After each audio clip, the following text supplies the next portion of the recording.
Hello, welcome to the Toronto Bible Study Podcast, and we have our guest today, Paul Bali of the university formerly known as Ryerson, and now it's what's it called? Metropolitan Toronto University.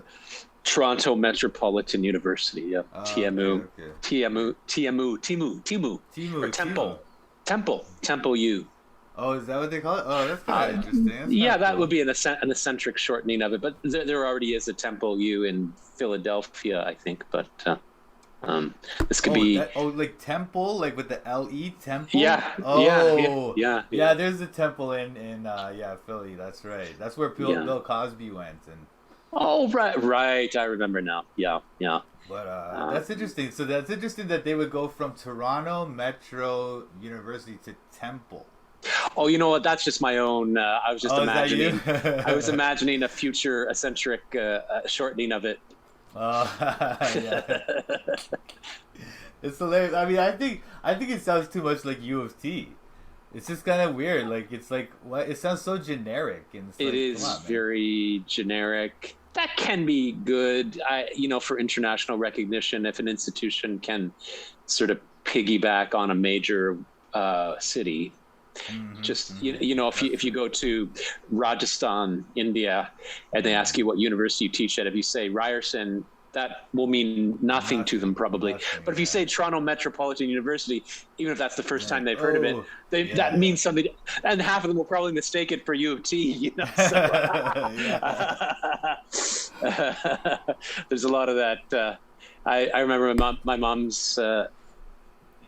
I better not tell that story without asking my mom's permission. So funny, just about a funny misremembering of names and the tendency to mistake the truth for a more prestigious reality. So for example, forgetting that your nephew goes to Boston University and misremembering it as Harvard or something. Anyway, that was my coded way of telling my mom's story. That's it. Yeah, I mean, it's a university in Boston. We don't know which one. That's right. Let them think about it. Let them figure it out. That big university in Boston. He goes there. Yeah. You know that one. You know the one. You must know. It's big and it's got the steps and books and people with their hands. Yeah, that's hilarious. But Toronto Metro U. So but what's the atmosphere like there since? I mean, my main reason for going to campus now and probably forever is just to go to the library to get out,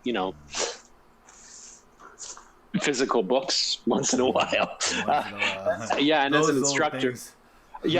an instructor, when we take them out, we get them for 4 months. So I don't. It's like going into town for supplies for me. And last 2 or 3 times I've been there since the restrictions were lifted. I mean, I wasn't able to go at all because of vaccination policy for however many months that was. But since I've been back, even with the campus officially open, it's unbelievably empty. The campus itself is just, it's partly a summer thing, but last time I was in the library, it was on a Saturday, but this is a school with tens of thousands of registered students with a pretty healthy summer attendance, by university average. And the library, which is, 11 floors, 12 floors. I walked between 4 or 5 floors of those book stacks, and I didn't see a single soul, not a single. Wow, soul. Really? Yeah, it's completely empty. I mean, every time I go to that library, it's just a couple front staff, very, very friendly. I've known their faces for years, and then no students. Sometimes on the main floor, there's a few students at the computer pool, but no one's looking at bookshelves anymore. Wow, it's kind of saddening, But what's downtown like? I haven't even been. Like, what is it like? Just like, I don't know, the Eden Center or the office or Yonge Street. What's it like? It's just totally different now, eh? that all seems kind of the same to me. I don't know. Whenever I walk off campus onto Yonge near Dundas Square, and so just always feels a little bit the same. You know, like a very commercial downtown. Oh, okay. A little bit of the hedonistic kind of vibe. Young kids from the outer reaches of the GTA come down to Dundas Station and out to walk around and check out girls and guys, and it's kind of got that vibe. And the street preachers at the corner of they're still Young there. and Back. Oh, Nice. they're back. Yeah, and there are a couple familiar faces there. Those guys have been doing, a couple of them, I seem to recognize them from like at least a decade. It's funny though, now thinking about that, and I'm just thinking of a couple of faces that I used to see around that area and around campus that I haven't seen in a while. There was a guy who used to hold the door open for people at the Tim Hortons. At the Tim Hortons, that guy, Jeremy. You remember him? His name was. Oh, you remember? Yeah, Jeremy. Yeah. I haven't seen him in a long time. That's too bad. And I remember even. I mean, I shouldn't speculate about someone I really don't. But I remember it was like my early years at Ryerson. It felt like it was this would have been back in the noughts, maybe 2006, 7, 8, around there. Used to see him. I think he was doing the door thing at that point even. And he was a handsome guy. Like he seemed to be maybe homeless.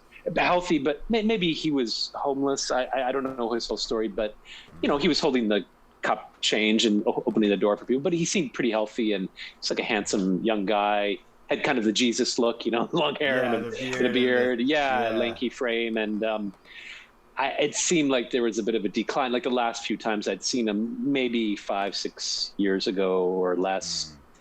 It seemed to be some, I don't know, just a hard life decline or something. I don't know. It's a little bit shocking the last time I saw him.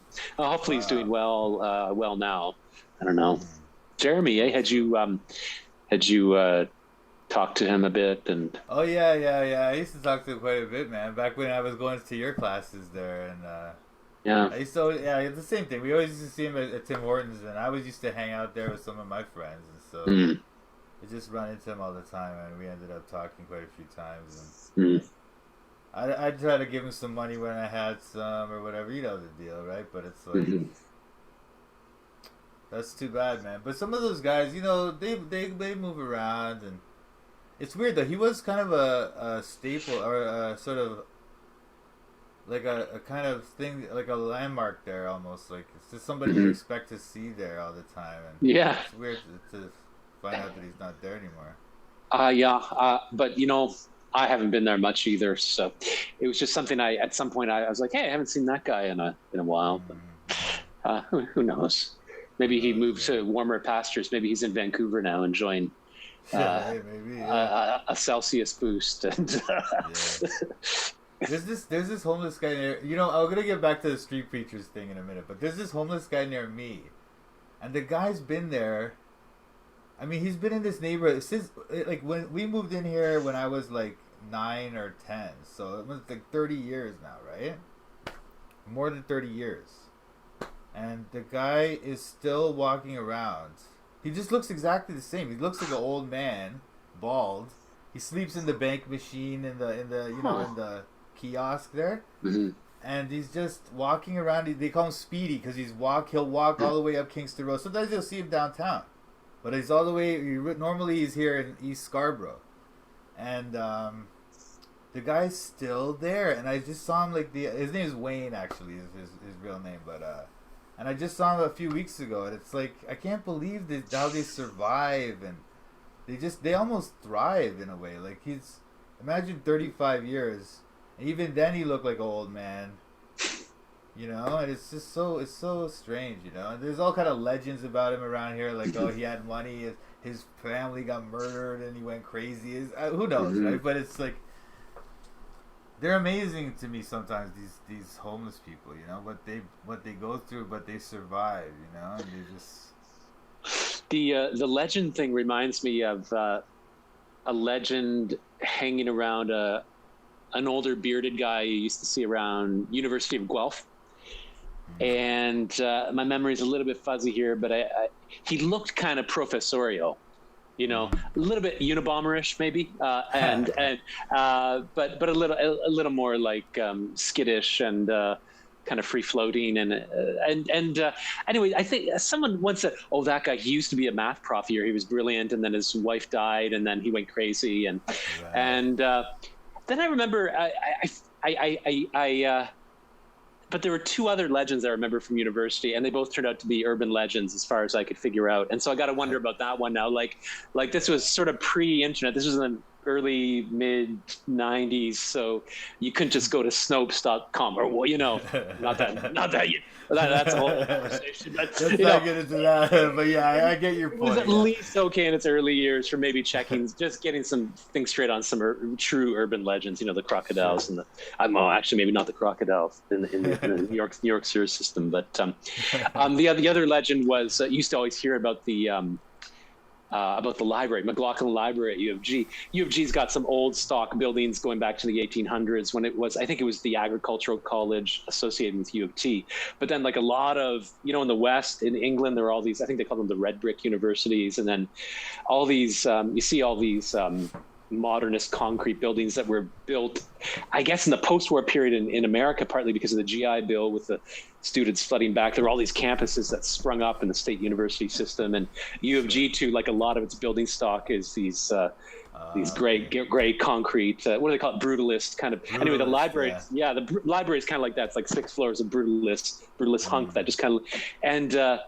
The legend, people say, "Oh yeah, McLaughlin Library. Yeah, when they built it, the architect forgot to account for the weight of the books when he engineered it. So the library's sinking 3.2 inches every decade or something." And I was like, "Wow, I believed it." And then turns out like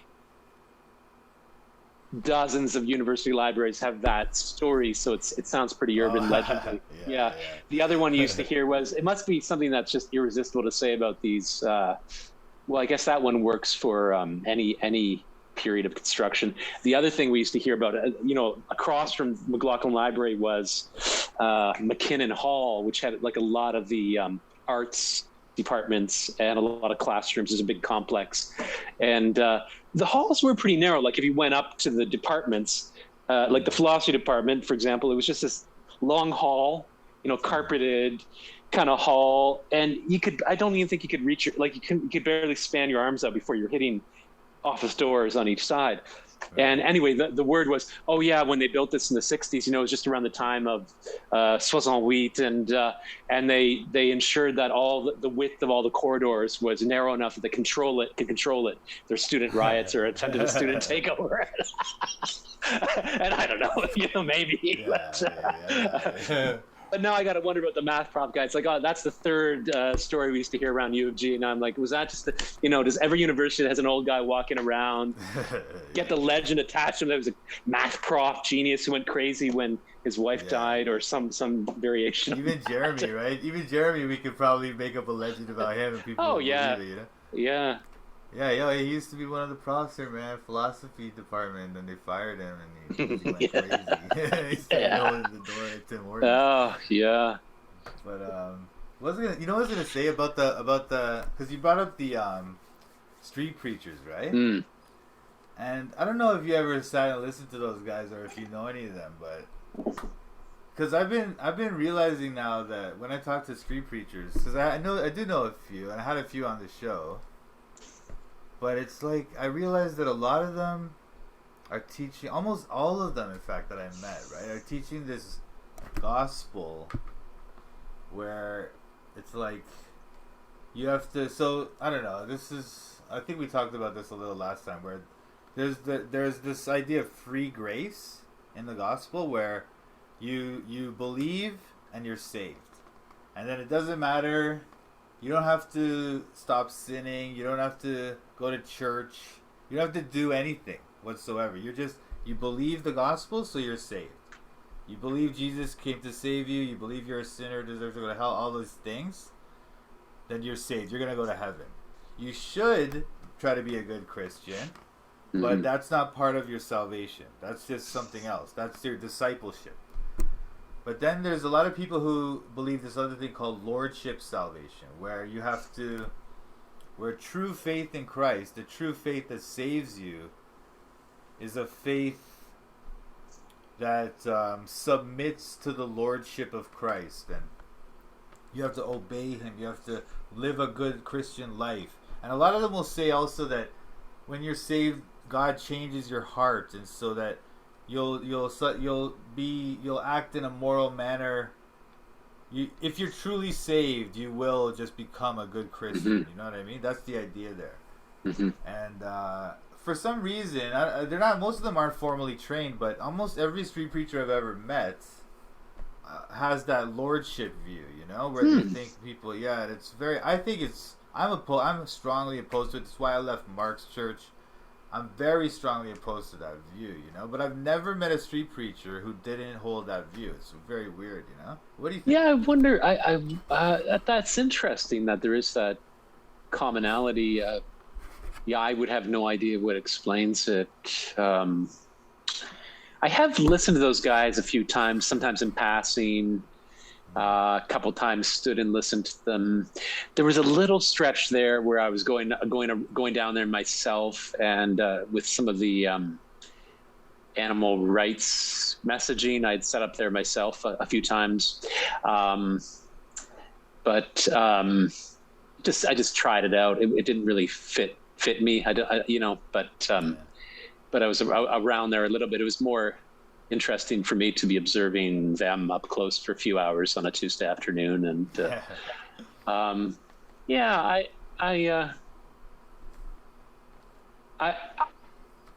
like that we have that institution still.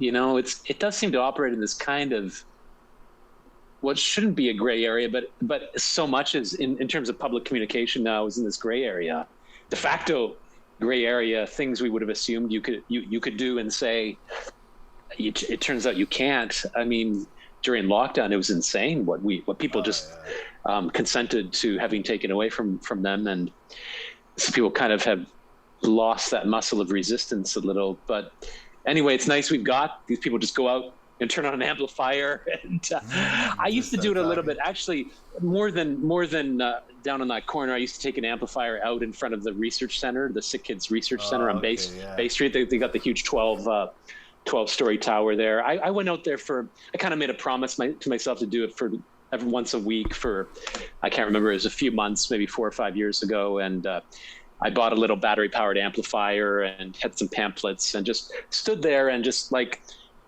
spoke to the building. Really, it was like, and I just had printed out their own lab reports, like their own published peer-reviewed research, and I'd just taken excerpts from it. I was just reading that out, and just reading out what they were doing to animals in that building, and maternal deprivation experiments and pain experiments, like just inflicting pain on the animals to test pain medication, or not even that, for psychological priming and that kind of thing. I mean, it's grotesque. And so I just read their own research back to them.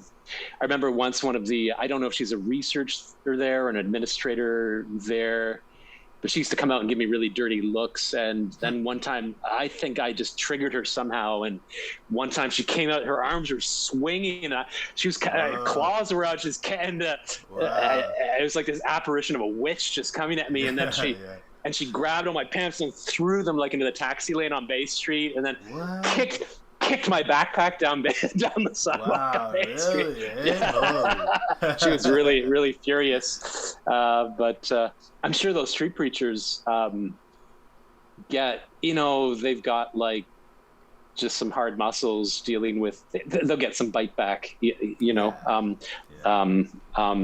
Understandably, people don't like necessarily being preached at, I know. Told they're going to hell if they, Yeah, told they're going to hell. It's like, you know what it is? I mean, the church I started attending, I haven't joined them yet because we have some doctrinal things I'm still trying to work out. I know, I don't want to get into another episode like that, right? So I attend there, but then they go every Sunday morning. They go to Markham and Lawrence, and they'll just stand there and hand out gospel tracts, and they'll kind of street preach too, right? But see, with that, I don't feel bad about it, because it's like they're not saying, this is the difference. What most street preachers are saying is, stop what you're doing, or you're going to hell. You know, You have to stop your lifestyle. Hey, gay people, stop being gay or whatever, or whatever, like whatever it is, right? Stop being a drunk. Stop going to nightclubs, you young people, It's like that kind of finger wagging thing.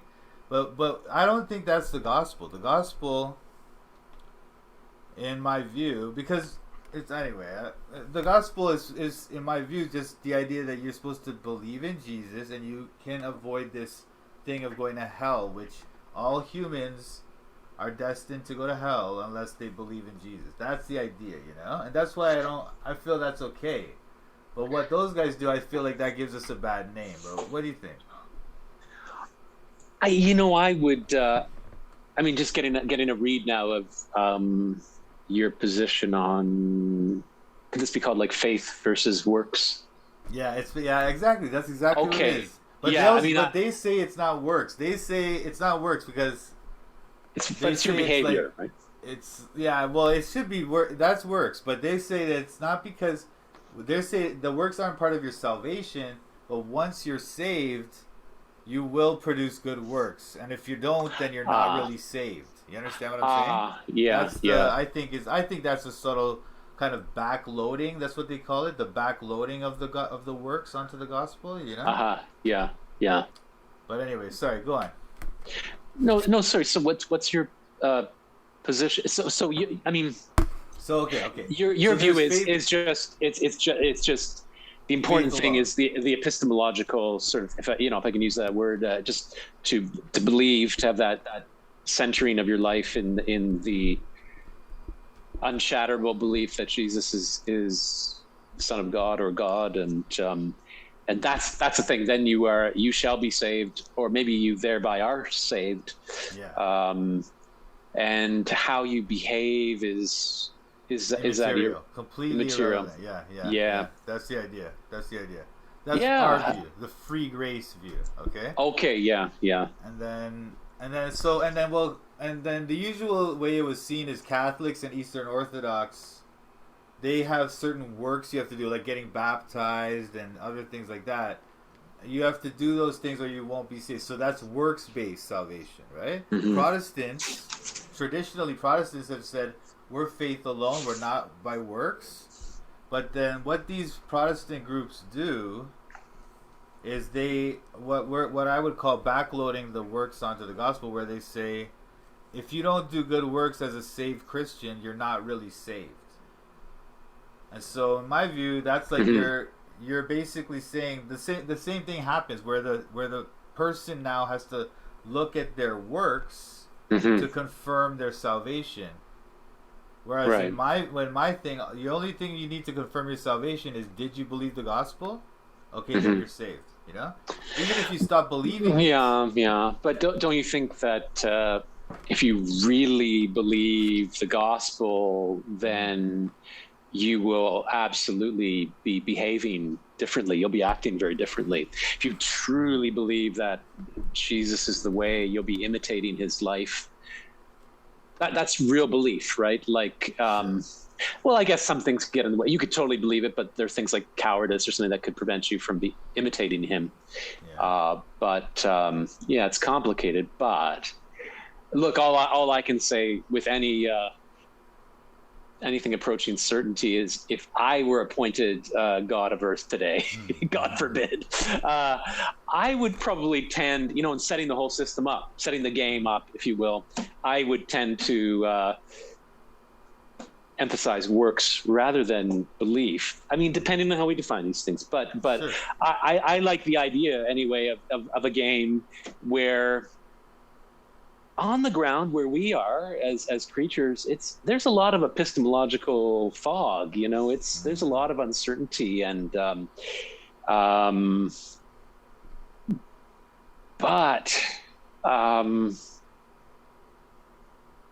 there's a way you should behave. There's a way we should treat each other and treat other creatures. And to me, like, if I were running things, that would be the key. How did you treat other people, whatever you believed? In fact, it's, in a way, it's especially commendable of someone. I mean, this argument, I guess. I mean, if someone has no idea whether there's reward. They don't know, and still they treat each other, treat other beings with compassion. That's probably in part its own reward. But if we're going to also tack on a eternal afterlife kind of reward, then I would tend to reward that kind of thing rather than another. On the epistemological question, even that alone, and this will take us into some really woolly territory, but I'm happy to, I love discussing theology with you, but I felt in my own search enough. It's like some of my eureka moments in my own religious searching for truth have actually been this complicated eureka where the eureka is not, oh, this is true and this is false. It's rather, oh my God, it's like the arguments line up in this kind of balanced way so they cancel each other out. It's like that's strange too. It's almost like it's arranged epistemologically so that the pro and con side, let's say, perfectly cancel each other out. So that the revelation is this revelation of aporia, the Socratic sense of I don't know. Kind of thing. And I could imagine, a kind of Socratic heaven or Socratic game of creation where you're actually more likely to get into that realm if you've got that sense of epistemologic humility and uncertainty, but you've been searching, right? You've been searching. The searching is the hard thing, and in a way, that's what life is for. Life is a dynamic, moving thing, and maybe it's more appropriate to life and to the limited scope of a creature to be in the mode of a searcher and to allow that uncertainty. Socrates called it was like a sense of his interlocutors would complain that they felt they were drowning when they were talking with him because they were being dragged into this kind of uncertainty. Of course, the devil, I'm sure, plays that game too in his own way. But Jesus too. I mean, if Jesus' interlocutors and even the readers today, it's like his words are very cryptic, to say the least. You know what I mean? So, and the thing is too, you use the word epistemology, which is, of course, the study of knowledge, right? Or the philosophy of knowledge, right? But we have faith, not knowledge, right? We're saved by hope. So it's not that we know this thing. It's not that we know this thing happened. It's that we believe it happened. We choose to believe it happened because God said so. We just choose to take God at His word. You know what I mean? Because God said so. There's more than just hope or faith there. Again, well, no. There again, we're saying, okay, this Bible, this story of Jesus Christ, something about it leads me to believe that it's true. I'm gonna put my faith in this. I'm gonna say that God has done this. That God has spoken these words, and that I can put my faith in this. You know what I mean? But it's never proven. There's nothing we can do to prove it. Right? It can be rational with being far short of proof, right? I mean, most of the things we believe outside of faith are fall far short of proof. That's true. I mean, if you're hope is a kind of belief. It's a belief in something good to come, and it's based. You won't invest that kind of psychological energy into just any old belief. Like you say, you've invested that faith energy in the account of the Bible, and there's something about that account which moves you and leads you to conclude. I think it's like faith for me. In the end, I got frustrated with that language which tried to separate it from the epistemological. I think it's I mean, it's got all kinds of uses. I hear you. Yeah, but it's actually a very useful word. But I think when I use it, I use it to refer to an epistemology that's just so complicated and so subtle that you can't track it on a PowerPoint slide with premises and conclusions numbered and a therefore line, right? It's like you say, it's this literary, quasi-literary encounter with this narrative and this personality if we're talking about the Christ narrative, there's a personality there, and all the, like a pebble hitting a pond and then all the ripples around it socially, you're reading a lot of complex information from that. But in the end, you're kind of drawing from that information that's like the premises, and you're going to the conclusion that this guy was real and this guy is telling the truth, and I'm going to believe in that. So it is rational in that sense. Yeah. Like I don't like Kierkegaard kind of tried to separate it from logic and rationality, but I think it's more like, and I don't necessarily want to follow apologetics too much, the way they try to logically ground everything, but it's like there is rational, logical reasons to believe the Bible. It's one of the best sources for historians of that era. It's even archaeologists of the Levant and of the ancient Near East. That's their number one source for them, you know. And also, it's just the whole story, then the way history has unfolded since, you know, the way that the massive impression, the impact that Jesus has had on human history and human culture since. There's something there just in that kind of makes you, it demands that we look at it a little more closely. Than we can't just ignore it. We have to, I think everyone, whether they're Christian or not, has to kind of, if they want to, any student of human history has to deal with the character of Jesus Christ. They have to explain him somehow. They have to, you know what I mean? Do you know what I'm trying to say? Yeah, you know, I mean, I agree that historically something happened there. And by the way, this is true even if there wasn't a historical person, Jesus of Nazareth, let alone that, let alone a God man. But even if the historical Jesus didn't exist, there was this narrative insertion, you know, if he wasn't real, then it was around nothing actual biological at the center of it, but this thing emanated out from this narrative that accrued over a couple of generations, and it took over the Near East and a good chunk of the world as a narrative. And that's a remarkable fact that anyone interested in history has to pay attention to. And it's remarkable enough that it does raise your hair on your head a little bit. And it's like, if you could compress it into 90 minutes, it would be a little bit like a 6-year-old kid with one leg coming onto an NBA basketball court. And by the end, he's won or something. You know, I mean, when Jesus is crucified by the Romans, I mean, it's all the power of the Roman state, this archetype of secular, temporal, brutal power, not just brutal power, but very sophisticated legalist and bureaucratic machinery.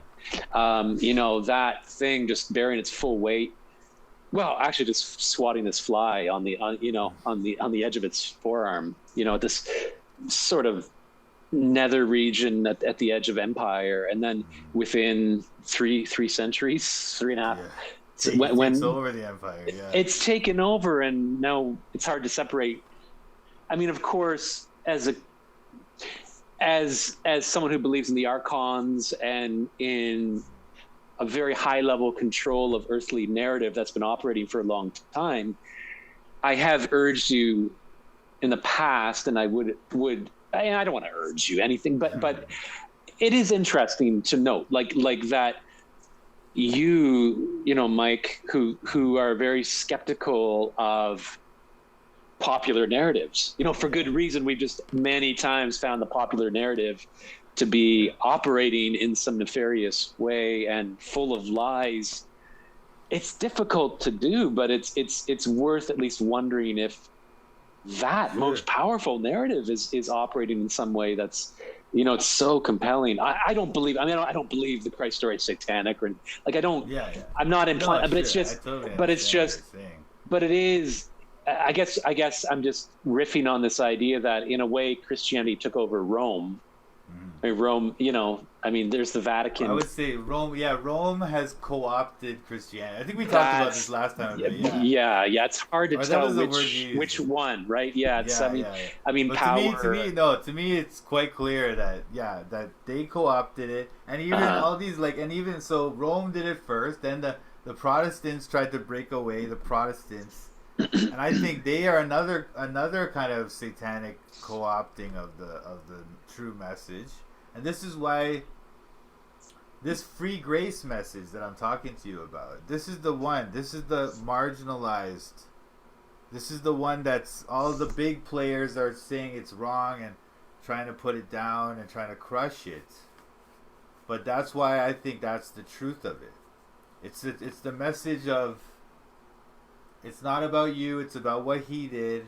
And yeah, and I know what you're saying about works, and there is a kind of thing like where within the Bible you can see things like, or most free gracers would argue that, you know, a Christian who sins and who lives a life of sin, they're gonna face chastisement from God in this life, and they're gonna lose out on eternal rewards in the next life, but they will not go to hell because they're saved. They are going to heaven, but they won't be honored the way someone, you know, if you are martyred for Christ, Mm-hmm. then it says you'll reign with him.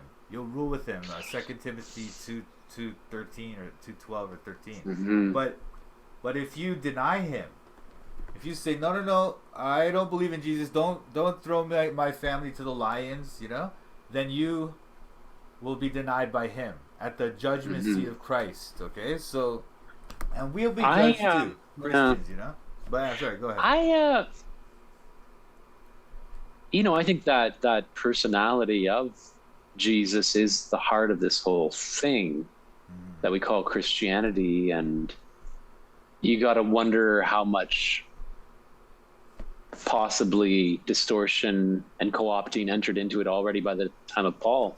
And Paul doesn't have to be an archon and nefarious or sinister. He could be quite sincerely imposing with his powerful mind and rhetoric, but maybe a certain narrowness of, I mean, he's a man, he's not, you know, and he's codifying and encapsulating and building on this thing. And it may be that, I mean, almost inevitably there's going to be some distortion that enters into it.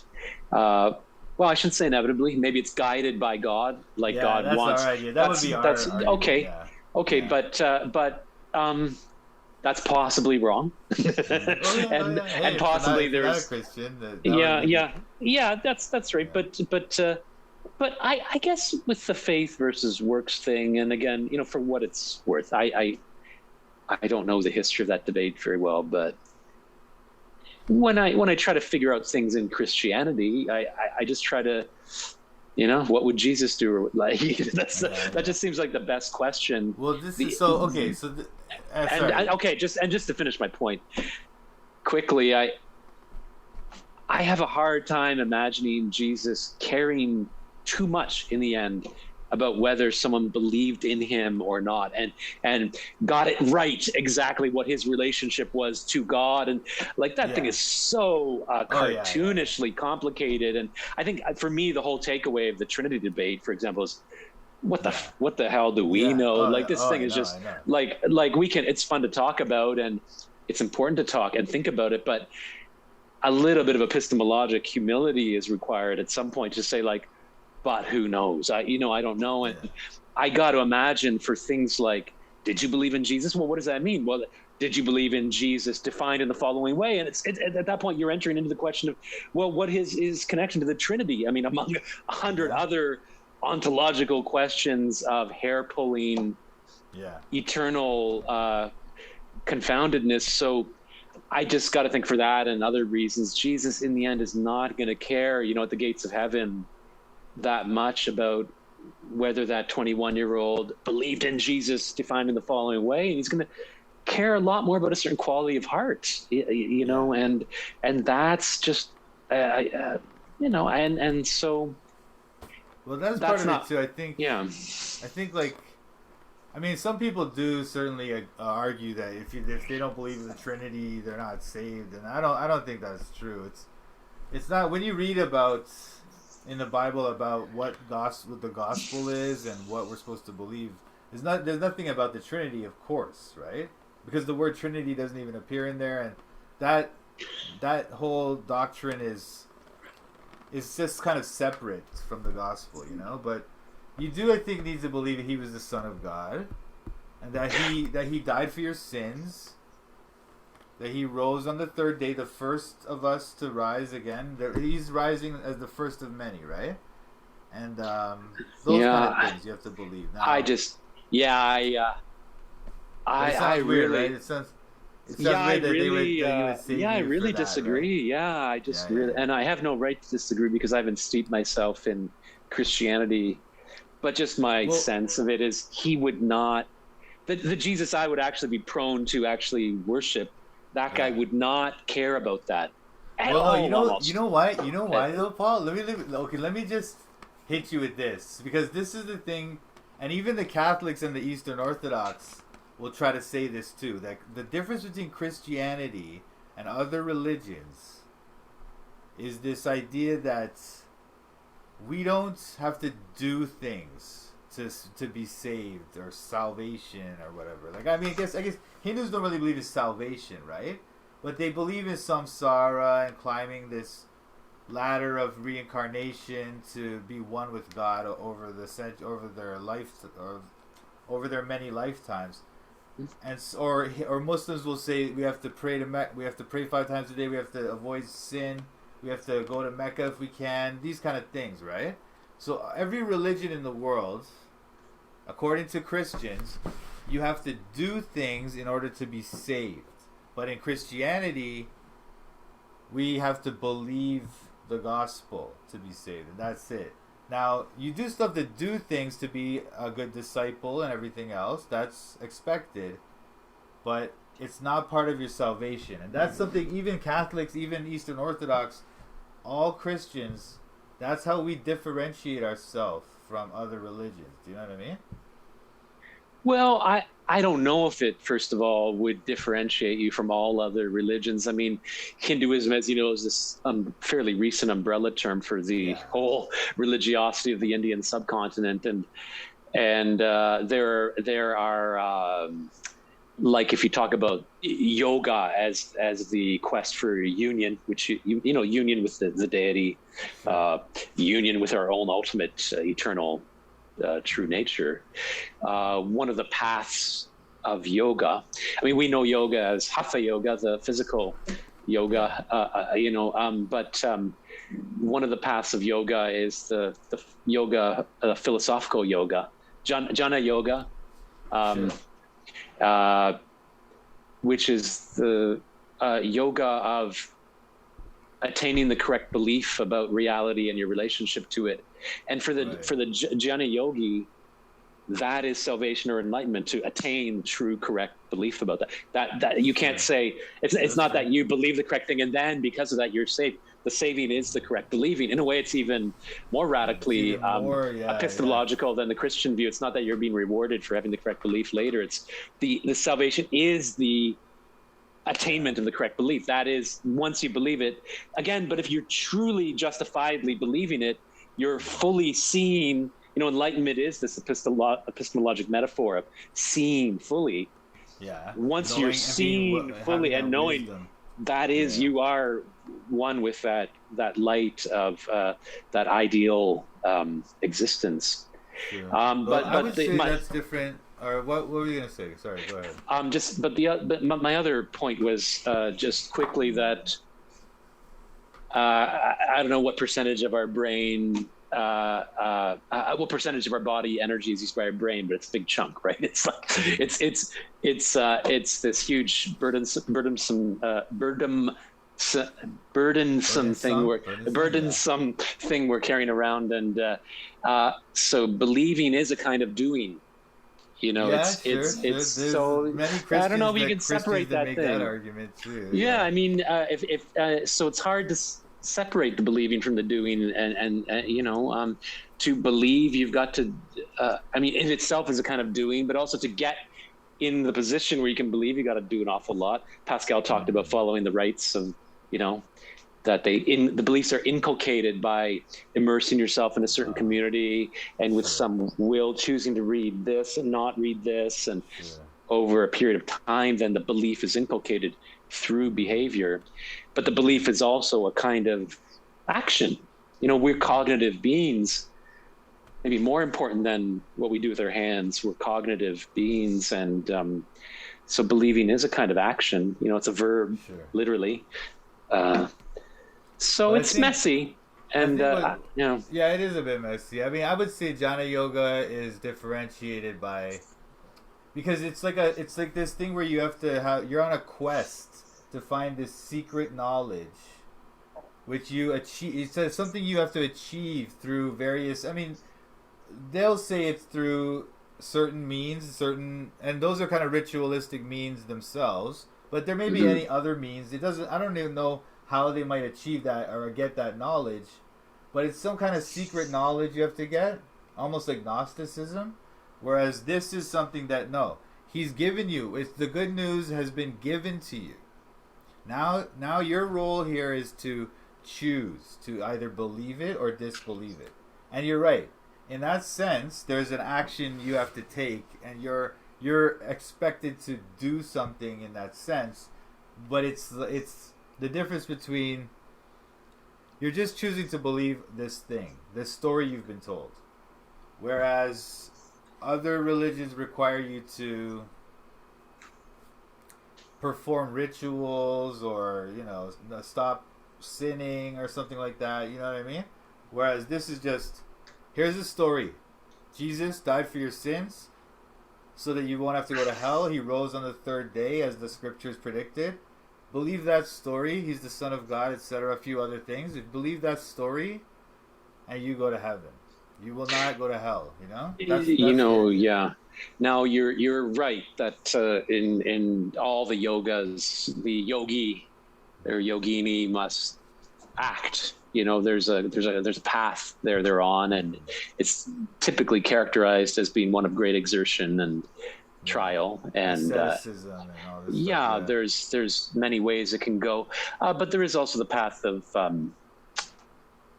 what's it called, like Bhakti Yoga, which is just pure devotion, and that doesn't necessarily mean fulfilling certain rites at the effigy of Krishna or something, once a week.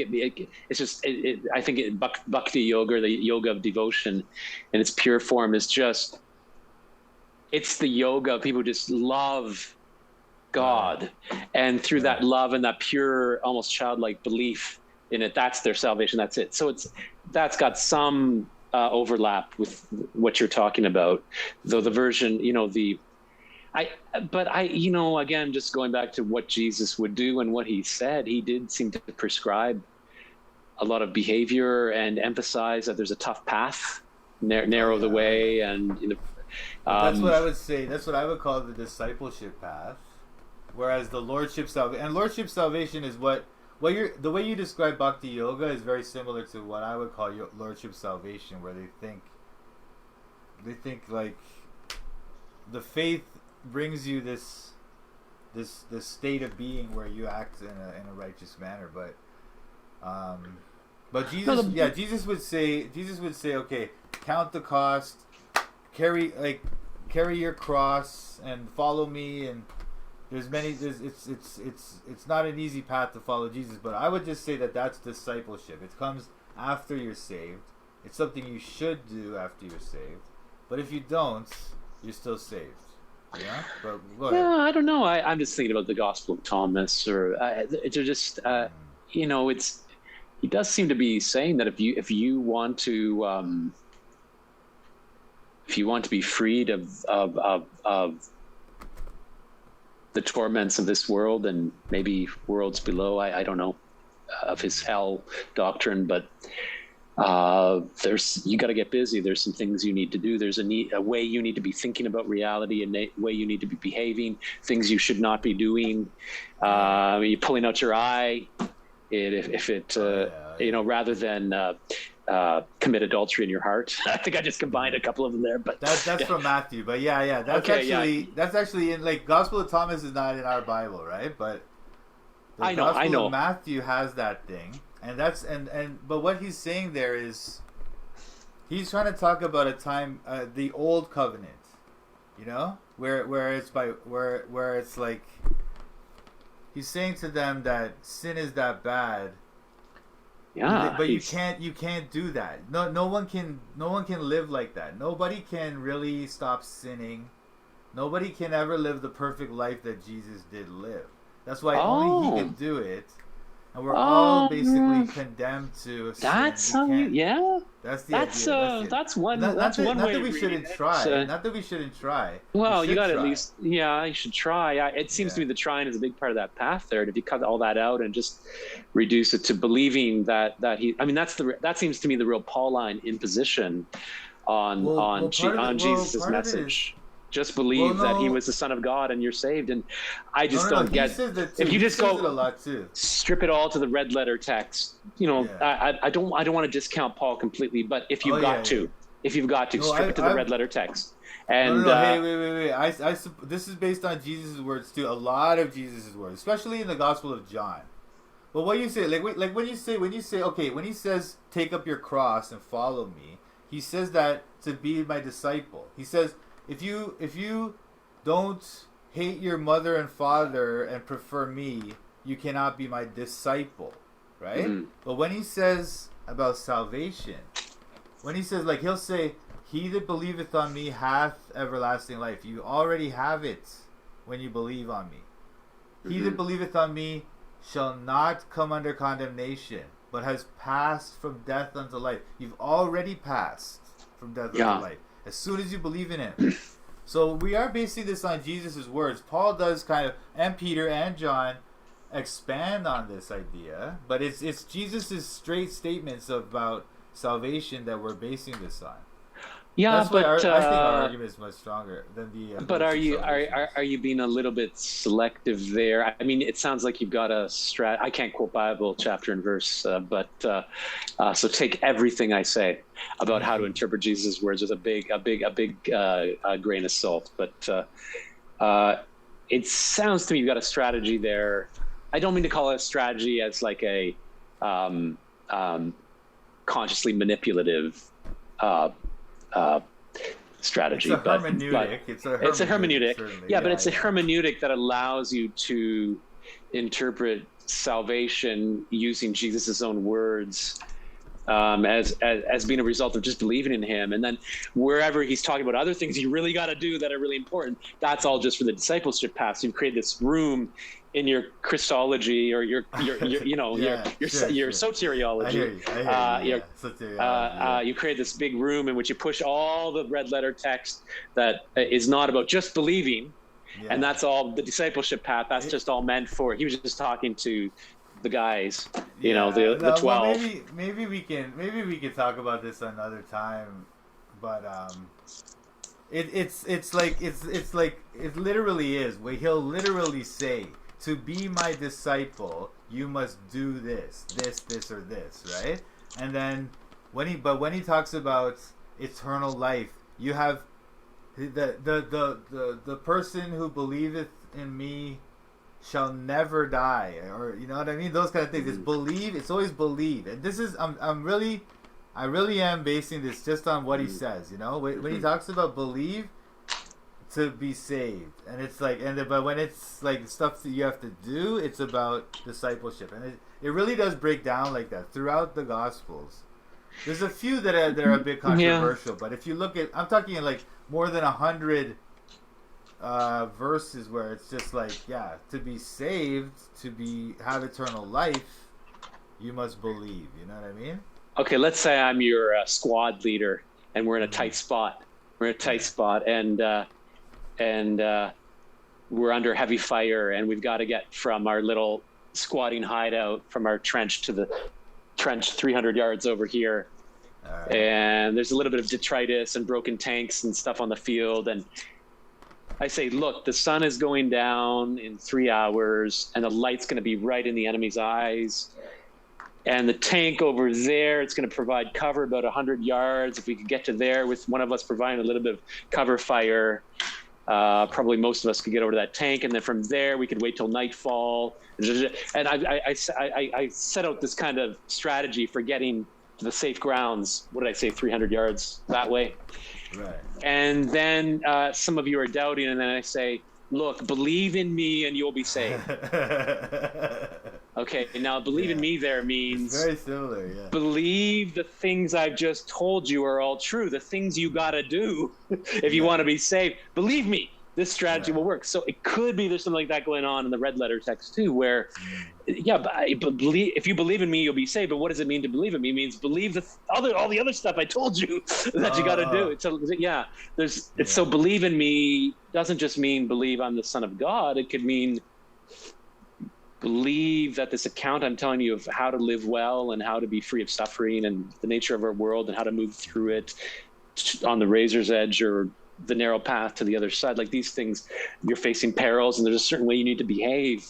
And it's not just a question of believing that I'm the Son of God. It's believing in me and my message, my fuller message, which includes all the other things that you've pushed into that room called discipleship info. Well, to right? me, that just brings it into the works area. Like, if I have to do things, if I have to stop sinning, or if I have to be a good Christian or go to church or whatever to be saved, now it's works, right? Now it's just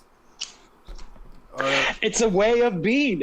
I mean, maybe you shouldn't be surprised that the Son of God comes and tells us the way you be right now ain't so good, and if you want to be saved, if you want to be whole and healed, there's a different way you got to be, and being is doing, and doing is being.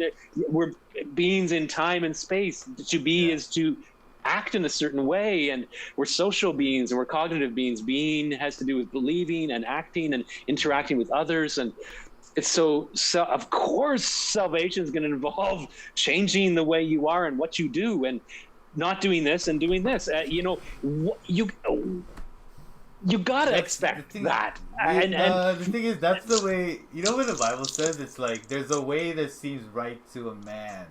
Mm-hmm. But it's the way that leads to death, it's because believing that there's things you got to do. It reminds me a little bit of AJ Ayer's near-death experience, where I think when he was very, very elderly, he had swallowed some fish and it went down the wrong way and he choked, and he had a near-death experience, and he saw the red lights of sounded like hell. I mean, he characterized it in terms of the Greek underworld, from his Oxford schoolboy days, but it sounded pretty hellish. But it apart from the red light and the ear splitting, sounded like a nuclear assault warning electronic beep that kept going off down there.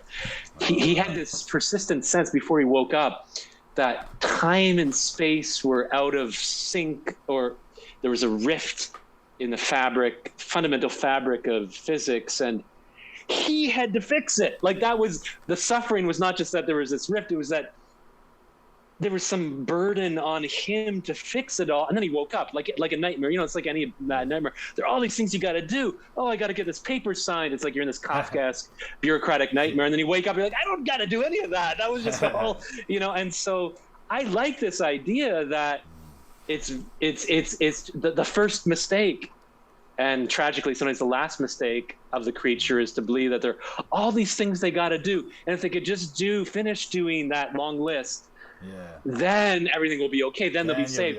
And the gospel, I like this idea that the gospel is this thing that lands like a UFO in the middle of that reality and says, no, wake up. There's nothing you have to do. It's already done. Just believe me. It's like someone coming into the dream and waking you up with a clap of the hands or the clap of the ruby slippers. I half believe. I think this is part of my own epistemology. It's not quite so Christocentric, but it's maybe a little more. I believe that the avatar in part is a being who enters something like a dream world, a nightmare world that we're all immersed in, and just kind of wakes us up. And there might be some people who are close enough to be woken up, but they just need that clap. Just believe in me. Believe it's a dream, and that's enough to wake them up. Most people are so immersed in it that just believe, like just someone telling you, look, it's a dream, wake up. That's not enough. I mean, go try it. Like a street preacher, go tell people they're asleep and see if they wake up. Most of us don't. The dream is that powerful. But so I think like you think of the works The burdensome works being Jesus's message for this narrow band of followers, the disciples. And then the larger gospel is you don't need to do anything. Maybe it's kind of the inverse of that some people are close enough to waking up that they just need to see the face of the avatar and they'll wake up. That's enough. They're reminded of their true home and nature, and that's it. And most people actually aren't that. There are some things they got to do before they'll get to that trigger point of being able to just wake up with a hand clap. That's another way of thinking about it. I'm not saying that. I'm not saying you can pull that out of the red letter text. You'd be the expert on that, but you know. Or even in the other text. You know what? Part of it is too is that, and this is from Paul too, and Peter and John as well. It's just that. Well, mostly Paul, but it's like this idea that we can't earn our way to heaven. That we have no ability. Like, so it's that all of us are sinners. We're all sinners. And anyone who sins, even one sin, that means you go to hell. Even one, right? Even like one little white lie you told, like, you know, when you were a little kid, and the rest of your life was perfect, you'll go to hell for that, okay? Eternal damnation, all right? But Jesus was perfect. And so it's this idea that nothing we can do can earn that thing. Salvation is this thing, it's so far beyond us. We can't even comprehend it, really. But the fact is that all we have to do is believe this thing and we're saved. Now, it's important, though. It is. I don't want to take away from the importance of living a good Christian life and avoiding sin and all that stuff. That's all very good to do and very important. But it's just that you cannot associate that with your salvation. It's because it's kind of an insult to his sacrifice, too. It's that the idea is that he has come to earth from a perfect existence in heaven. He came to earth, lived a life of poverty, got tortured to death, all that stuff, that horrible stuff. He went through that so that he could finish this thing. Finished. All sin, the sin problem has been completely solved for everyone, for the whole world. Believer or non-believer, even the worst sinner. From the worst sinner to the most holy, thinks they're holy person. We all still deserve to go to hell, you know? That's the idea. Anyway, go ahead. I like a lot in that. It's important to recognize how radically far we are from anything resembling total healing, which is what salvation means. And maybe the way out is going to be something very radical and almost crazy sounding. So I'm sympathetic to the spirit of what you're saying there, and I don't reject it outright. I have one more thing I wanted to add, but I noticed my phone is at 2%. I should plug it in and power so we can continue. You said you have another half an hour, so we can. Oh, actually, I have time, man. Because you know what, my student, he's got a flight delay. I might have to cancel the class. I don't even know. Maybe I'll put it up, but I have time. So don't worry about me. Okay. Let me get an outlet. I think I got to move closer to an outlet, and should we hang up and call back? Is that the best way to do it? Right. I'll just pause it. I'll put it on pause. Okay, sure. You need a few minutes, or you want to just come back? We'll come back in like 5-10 minutes or something. Yeah, let's do that. Yeah. All right. Cool. Okay. All right. So we're recording again. All right. So what were we talking about there? Oh yeah. I was just gonna say one more thing about the faith works thing for now, which is so in your vision, Jesus comes and offers us this fairly simple thing that we do, and then we are saved. I mean, that's the gift that he's done all the work, gift. And then but you might be underestimating how difficult it is to believe. Meaning, just the I mean, whether that's hard. Yeah, it is hard. So if there are epistemological blocks there, those are probably partly moral, and I mean they go deep. It's very hard to get people, especially adults, to change their beliefs. And especially about something as I mean, again, maybe he's not asking us to believe in some very specific version of the Trinity, but he's asking us to believe he is the Son of God. I mean, if that's what he's asking, he's first of all asking that we know exactly what God is, and then know exactly what his relationship to it is in the fog of creation as creatures. It's a big ask. It's at least as difficult as asking someone not to murder the innocent or something, you know? Yeah, I mean, the Bible talks about it like this. The idea in the Bible is that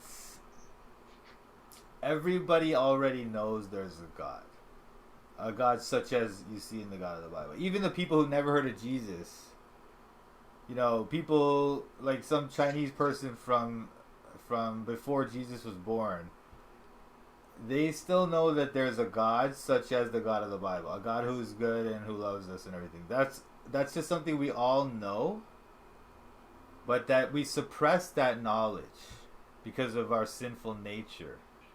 And we do it in order to justify ourselves, or, you know, just so that we can continue in our lives of sin, etc. You know what I mean? That's the biblical concept there, Romans 1.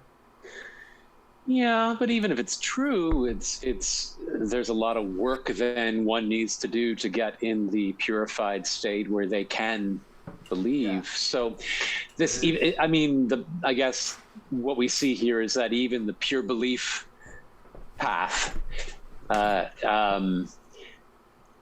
it demands works in the end, right? It demands that. That's the thing. Well, it's a difference. It differentiates with works in the biblical terminology, right? But you're right. There's a lot of work to be done in your head, and the biggest thing, probably, in my opinion, is just this idea, to come to the idea that you're a sinner and that you deserve hell. That's part of the thing that you have to kind of believe, you know, so that you understand what he's saving you from. Mm-hmm. And that, to me, is the most difficult part. It's the part that breaks you. It's the part that really you have to humble yourself and stuff. You know what I mean? Yeah. That's the hard part, in my opinion. To me, it's. I mean, maybe this is a sinner speaking, but it's difficult to know if I deserve hell. I don't have a clear sense of what hell is. First of all, I mean, we can say it's eternal punishment, but eternity's big. It's hard for me to calculate that and compare it to my own acts. I mean, but I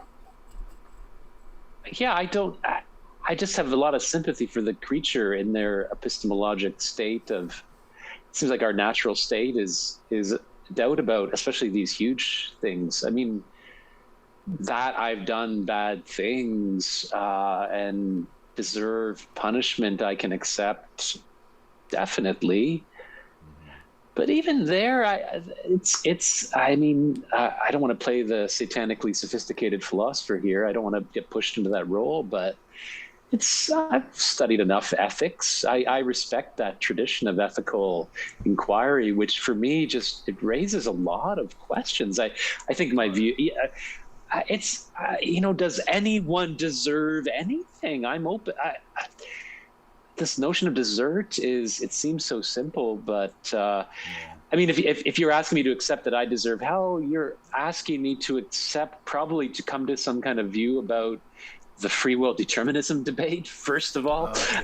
It's just like these apparently simple beliefs that I'm supposed to come to. And by the way, this is just on the route to believing that Jesus will save me, right? Like this is just the work, the belief work, preparatory work I've got to do to have that eureka moment of coming, my coming to Jesus moment. Not to mock, I'm sorry, but no, sure. There's just maybe I've been stained by the Satanic Academy, but by the pagan Socrates. But I just, it's just there's just too many questions there for me to be certain that this is that I deserve hell, and that hell exists, and that Jesus is the Son of God, and that these are huge cosmic and quantitative qualitative judgments you're being asked to come to certainty about. And we talked about the street preachers. I'm a freak magnet a little bit, and my mode in life has been basically to like those guys, basically, and they've got to do a lot for me to for the scales to tip the other way. But they are pretty obnoxious, a lot of them.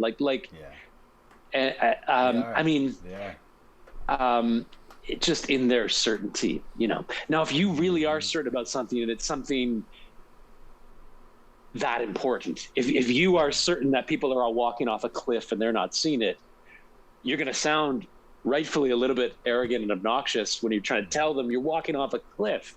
Stop. There's no nice way to say stop and don't take another step or you're going to die. It would be impolite to be polite in that situation. But Louis C.K.'s got a funny bit about protesters outside abortion clinics. He's like, it's, people complain that they're yelling and they're being obnoxious. He's like, they think babies are being killed inside that building. They're behaving exactly as they should be. I don't think it quite comes down on which, it's, whatever his own belief about the rightness of what's going on in there, he's sympathetically entering the mind of the protester outside the abortion clinic and saying they're speaking exactly as they should be speaking.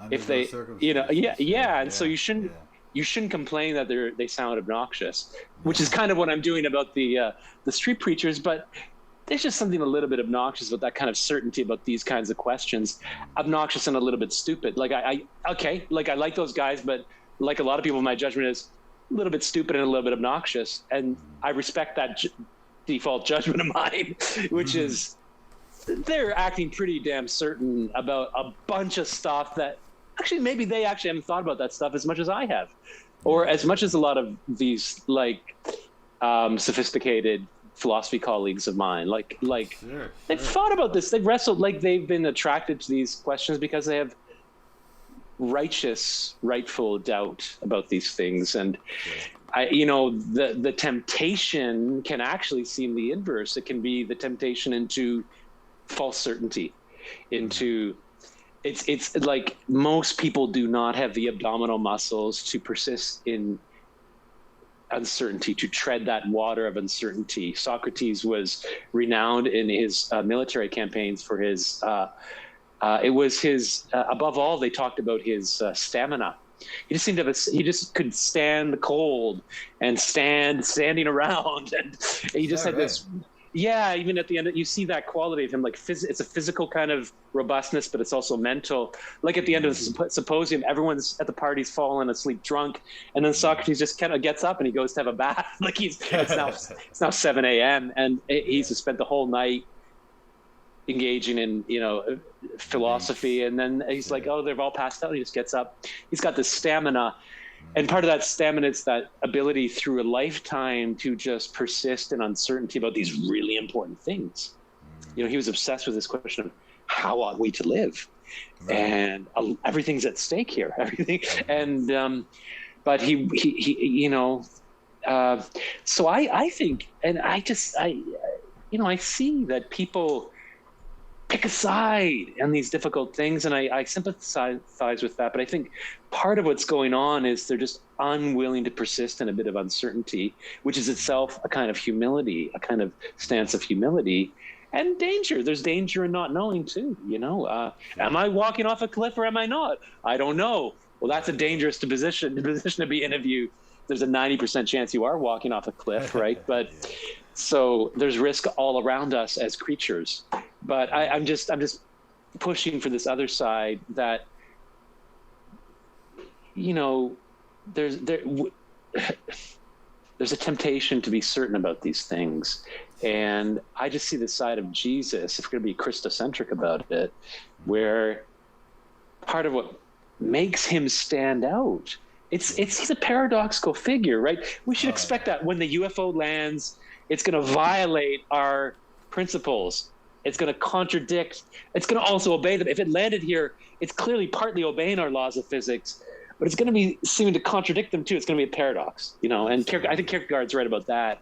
And Yeah, we should expect paradox. nothing less. We should expect nothing less of a God landing here. It should be paradoxical in some ways. Well, Jesus has this paradoxical quality where he seems so certain. I mean, that's part of what's so exciting about him. He seems so certain about these very difficult things, and that seems to indicate that he's from somewhere else, maybe, you know. He knows.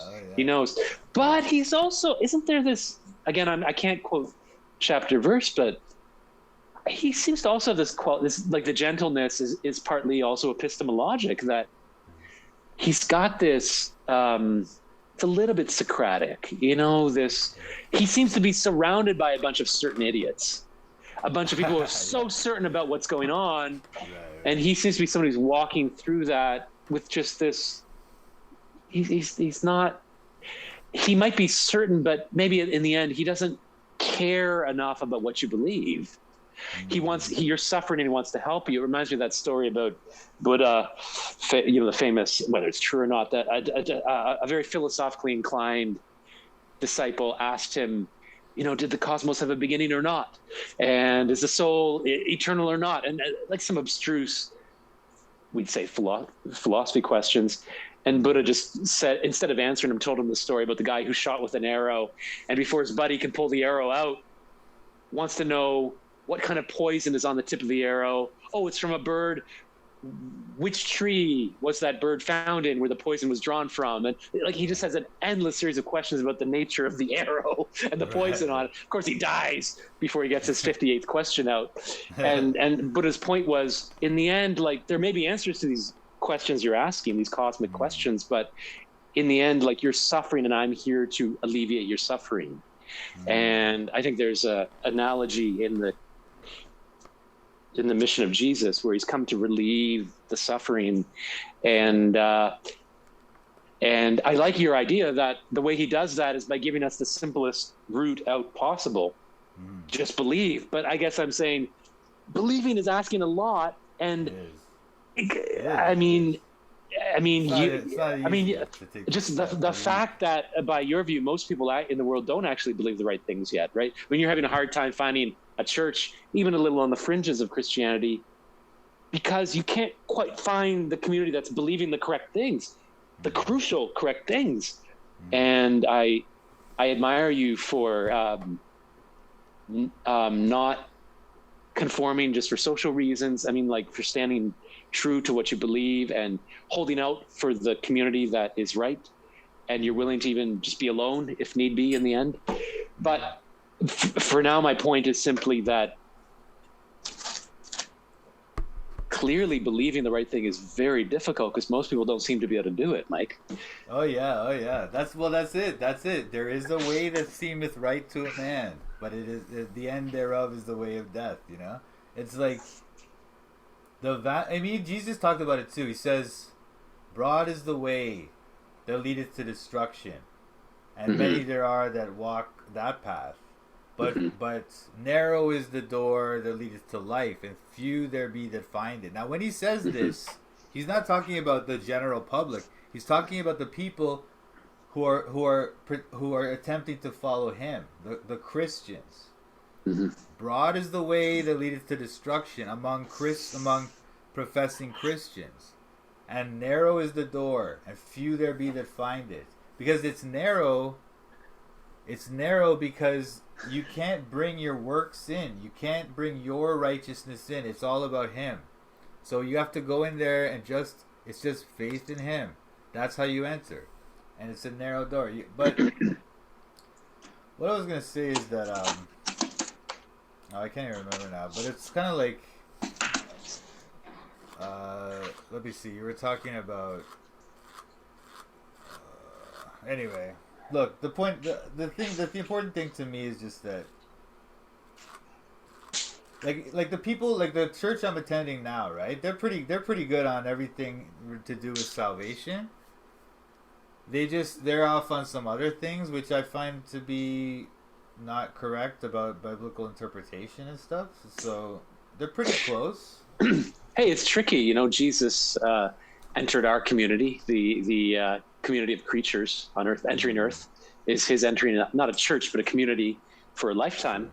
He committed to it, and if we're supposed to imitate Jesus, though imperfectly, maybe part of the message there is to be willing to enter a community that's imperfect and persist with it, right? It's so tricky. That part of the narrowness of the way is that even when you're on the narrow path, you found it, like you've cut out all the noise and the lies, and you found that narrow little electron wide light beam. You're going to follow right to the gate of heaven, right. Which might be nano-sized, or I mean, the soul doesn't need a size. Maybe you're losing size as you get to that gate, and but even there, maybe it's tricky. Meaning, all these buts can occur to you. It's hard to know what to do.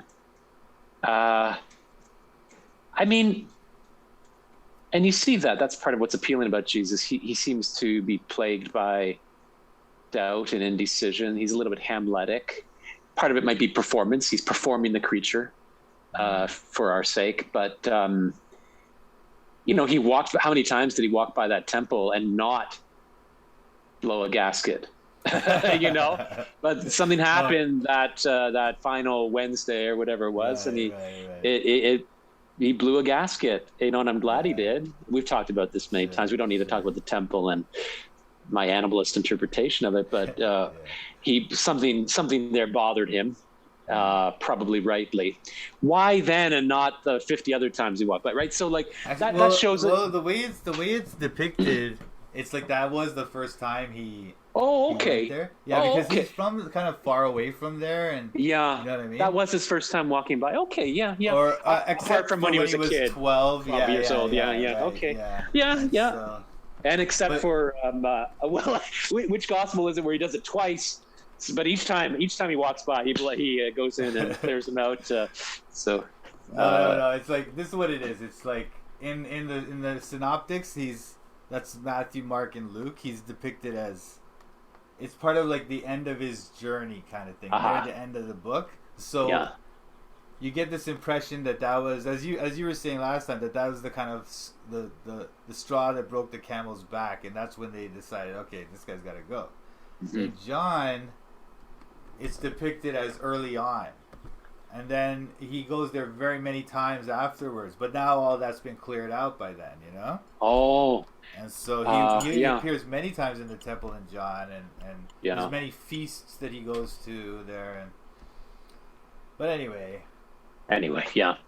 Well, we could point to other moments where he seems to be in a state of doubt. I mean, one of the Gospels. That was what I was going to say. That's what I was going to say. When you said doubt, right? Because, so he's a human. He has these issues that every human does have, right? The Bible says he was tempted in all points just as we are. In Hebrews it says, and so he's just tempted just as we are to sin. And one of those temptations was to flee from his fate of being crucified, right? And when he was crying, when he was in the garden, it looked like, not that he was crying, but that he wept tears as blood, it says, it's like, so I mean, he was agonizing over this thing, it's certainly, but doubt, I think doubt is the wrong word. I think he was saying to God, he was praying, Father, take this cup from me. If there's any way you can take this cup from me, please. But in the end, he said, not as I will, but as let your will be done, right? So, Yeah, that's different from doubt. Yeah. That's knowing what you got to do, but hoping there's some other way. I guess, there's some uncertainty there. He's wondering if there's another way. That's a kind of doubt. But he knows in his heart that there isn't. But you know what? It's like, it's kind of an example for us too, that we can pray and ask for things, even if we think, oh, there's no way God could ever grant this prayer. There's no way, David prayed for his son to live, even though God told him his son would die. And I don't know if you know that story. After Bathsheba, that whole story, and then Bathsheba was pregnant, right? And then Nathan told him that the child of that of their union would die. And David went and prayed, and he was like in sackcloth and ashes, that whole thing. But finally, the child died, and then it was at that time, as soon as he heard that the child had died, he just cleaned up, he shaved, and he came back, and he was back to being the king again, because he knew that it was over. There was no point in asking anymore. But we should, even in those things, we should ask, like, I think there's something in Christianity teaching us to ask, even if we think that there's no way we're going to get granted our petition, to just ask anyway. Is that what you want? Ask anyway. You know what I mean? Yeah. I can see that. Well. Anyway, I think we might have hit the wall with this one. But there was some other things I wanted to talk to you about, Paul. You know what? I wanted to ask you about what do you think about some of the issues going on? Like, I don't know how much you can comfortably say about these things, but you be the guide of your own like what you want to talk about. But in terms of the current situation in the world, since everything's been, all the regulations that we were under for those last few years have been lightening up. Well, I don't know. Where do you see this going now, or what do you think is going to happen now, or how has it been affecting you now, or what's going on? I resisted reading the news well into COVIDia until it really, I mean, somewhat selfishly, until it really started to hit home. Then I had to start paying attention to see, whether, and I had to start fighting for my job a little bit. Yeah. Then I started paying more attention, studying the niceties of the mask regulation. And when I had to know, I dove in, and I was very glad to. I mean, when I saw as COVIDia was lifting a bit, then the Ukraine situation was, I don't know if you saw that comic where it's on a stage, it's like they're just pulling the set off, COVID set, and bringing the next thing, like boom, and I was like, okay, yeah. I'm out, until again, somewhat selfishly, until just, partly it's just like a lot of us just like shell shocked, and just that media landscape is so evil and loud and noisy and confusing, and very rarely do I come away from any of those deep dives feeling like I've figured something out. And so it's like, I mean, there is a way you can learn, if you really do the deep dive in the right way. And we've all at some point benefited from some of those dives, but maybe my brain is just a bit tired at the age of 50. And I mean, there's just so many factors operating there that when I can, I just pull out. So since COVIDia, I've been on a bit of a news fast again. I just I get triggered too easily by some stuff, and just ruins my day. And oh yeah, me too. Man. Like I don't even watch. I don't even look at it. But yeah. I mean, when you hear about stuff like, I don't know. Well, last time we talked, there was. I think it was during the trucker thing. Yeah. I was saying how it's controlled opposition, and then now we have the farmers of Holland and all these stuff. So it's like, I think that's another controlled opposition thing. But I don't know. What's your take on that? Yeah, I've heard about it, but that's I don't know much about what's going on there at all. It's bad of me to. I mean, I feel a little bit ashamed admitting that these are important things, but I just, at a certain point, part of it's my animalist perspective. At some level, I think it's all a kind of lie. My analogy is, if you were living in a true slave state, where 95% of the population were enslaved in brutal conditions, and none of the news seemed to talk about that, and all of the movies and entertainment, like that, it just didn't come up even as an issue. Once in a while, it breaks through. One of them gets away and they're shot, and then that makes the news, but the way it's spun is just so obnoxiously distorting of the moral reality. There's something like that going on with me and the interspecies question, where it's just, it's like, I don't want to read about the 3 people who were killed, when I know, like, I can bike and be in 5 minutes at a place where 500,000 birds are being killed in a really brutal way every day. That's just one little site. Like, I can name dozens of sites within biking distance of where I am right now. And, even if you perform, it's just the things that are being done to them are just, they're suffering, creatures capable of suffering. And it's just so brutal and obnoxious. And the quantity is just so, so a lot of the human news just feels like there's so many lies, many of which we would agree on as lies, but there's also just this extra layering of, the lie that is just, even if what it's saying is factually correct, sometimes it's just not talking about a bunch of stuff that's really important ever.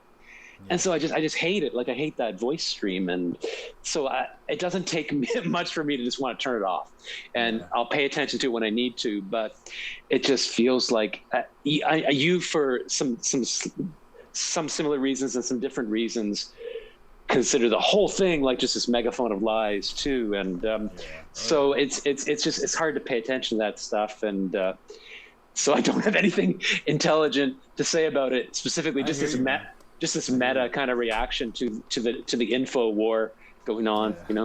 Yeah. Well, it's like, I sympathize with your animal thing, because I look at it as a pyramid of slavery, and the animals. Even though I don't necessarily oppose eating animals, I think the way it's done, factory farming and this kind of thing, is just horrific, and also the scientific experimentation on animals is horrific as well. But I see it as humans are just occupying another level of slavery as well, including mental slavery. Yeah. And it's just that the fact that we're useful, and we're not useful to be consumed in that way, but we're useful in another way. So that's why we're absolutely. You know what I mean? And so that's absolutely. The way I look at it. Oh, absolutely. And you can see that even in the animal system. Some animals are being used to serve other animals, right? Pets are being fed the ground up cow, and the cow are often being fed the ground up. There's this, there's this system of exploitation, and at each level in the system, creatures in that level are receiving inputs from below, and then receiving blows, from above, or being harvested, and then extracted and sent up. And it all flows up into this pyramid.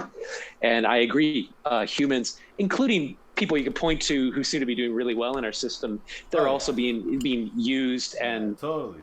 They think they're like on top of it. But they're not. They'll be extracted and processed at some point. They'll realize they're in a chute in a slaughterhouse of a kind too. We're all in that slaughterhouse of a kind, and it's just ours is. In some ways, the human one is more prolonged and agonizing, and in some respects, you can see it that way.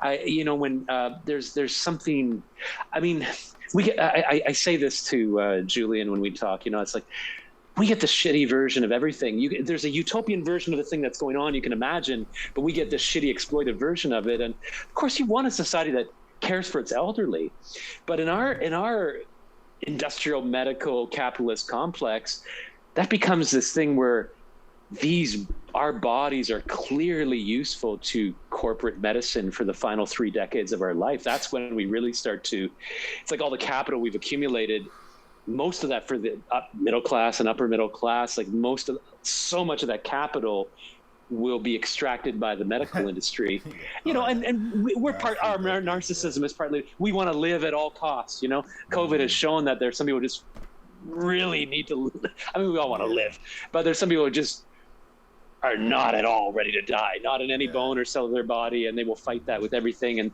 And so of course that can be exploited. These systems exploit weaknesses in the creatures a stage below, and just like you can trap an animal by tempting it with food or something, and so our desire to live, and then more altruistically our desire to take care of those we love, that gets exploited by the medical complex, whatever you want to call that thing. It doesn't even have to be capitalist necessarily. It's a system of control, and it extracts, whether that extraction is capital profit or whether it's something else. But it's fascist. Our bodies. It's fascist. I don't like the word capitalist anymore. The way they use capitalist is a way to to control us in another way, control our minds. But it's fascism. It's the corporation and the state are just partnering up to oppress us, you know? And it's everywhere, the whole world. Whether they're communist China or capitalist so-called America, it's all the same thing. You know what I mean? Yeah, neither is a pure version of the thing they get called, and so maybe they're actually kind of the same thing. And I agree.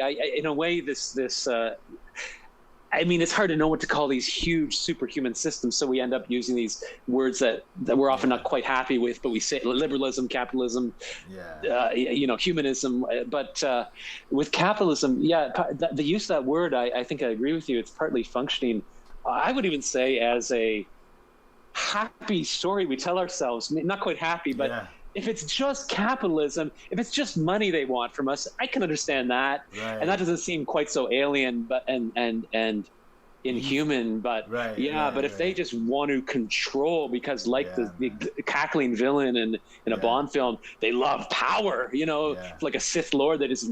They do not want their will to be opposed, and they want to control everything around them. That's evil. And capitalism in a way is not evil. It wants to enter into exchange. It wants to get the better of that exchange. That can ramp up into evil. But by its very definition, it's not intrinsically evil.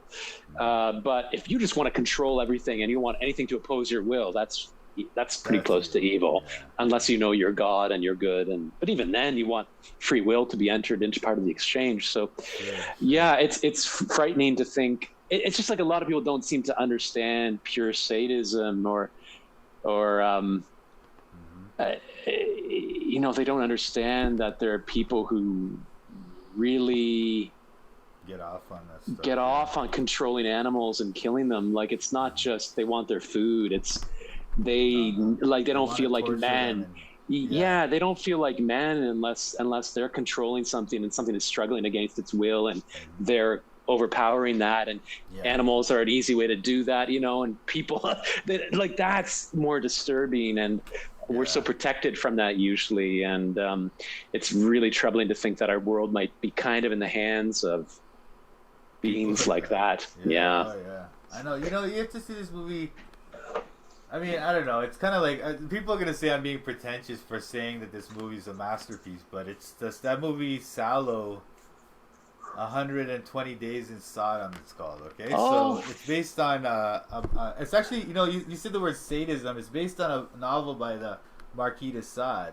Yeah, no, I know the work, and I think I'm familiar. It was just a European art film from the 70s, or like X-rated, and it's but they call it torture porn. It's not whenever it comes down to stuff like where people are being tortured or whatever, it's not, the camera doesn't linger on it, it's not used exploitively, but it's talking about the subject of fascist rulers who literally torture children for their own pleasure, and they just do. It's like, and you see this over the course of months.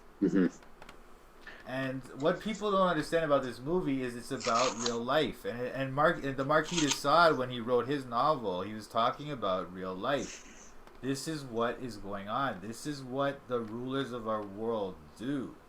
But wasn't he kind of getting off on it too? Oh, he was part of it too. Yeah, absolutely, he was part of it. But I mean, he lived that life, and he was writing about a life he lived. And the director of that movie, Pasolini, I think a lot of the directors, in my opinion, are part of that circle. At least they think they're part of the circle. They're actually still stooges too, but Pasolini, I think, had witnessed this kind of behavior in his life, and that's why he made the movie. He died shortly after. He was murdered. It's a very suspicious murder as well, but it's kind of like how Kubrick. I was just going to say, was reminding me of. I mean, I don't. Have you gone down that? He got killed. I don't know. I've examined some of the evidence. It's very funny. It's very interesting that just as he came out with that movie, he dies. It is. And it was edited. He was always very careful with his editing.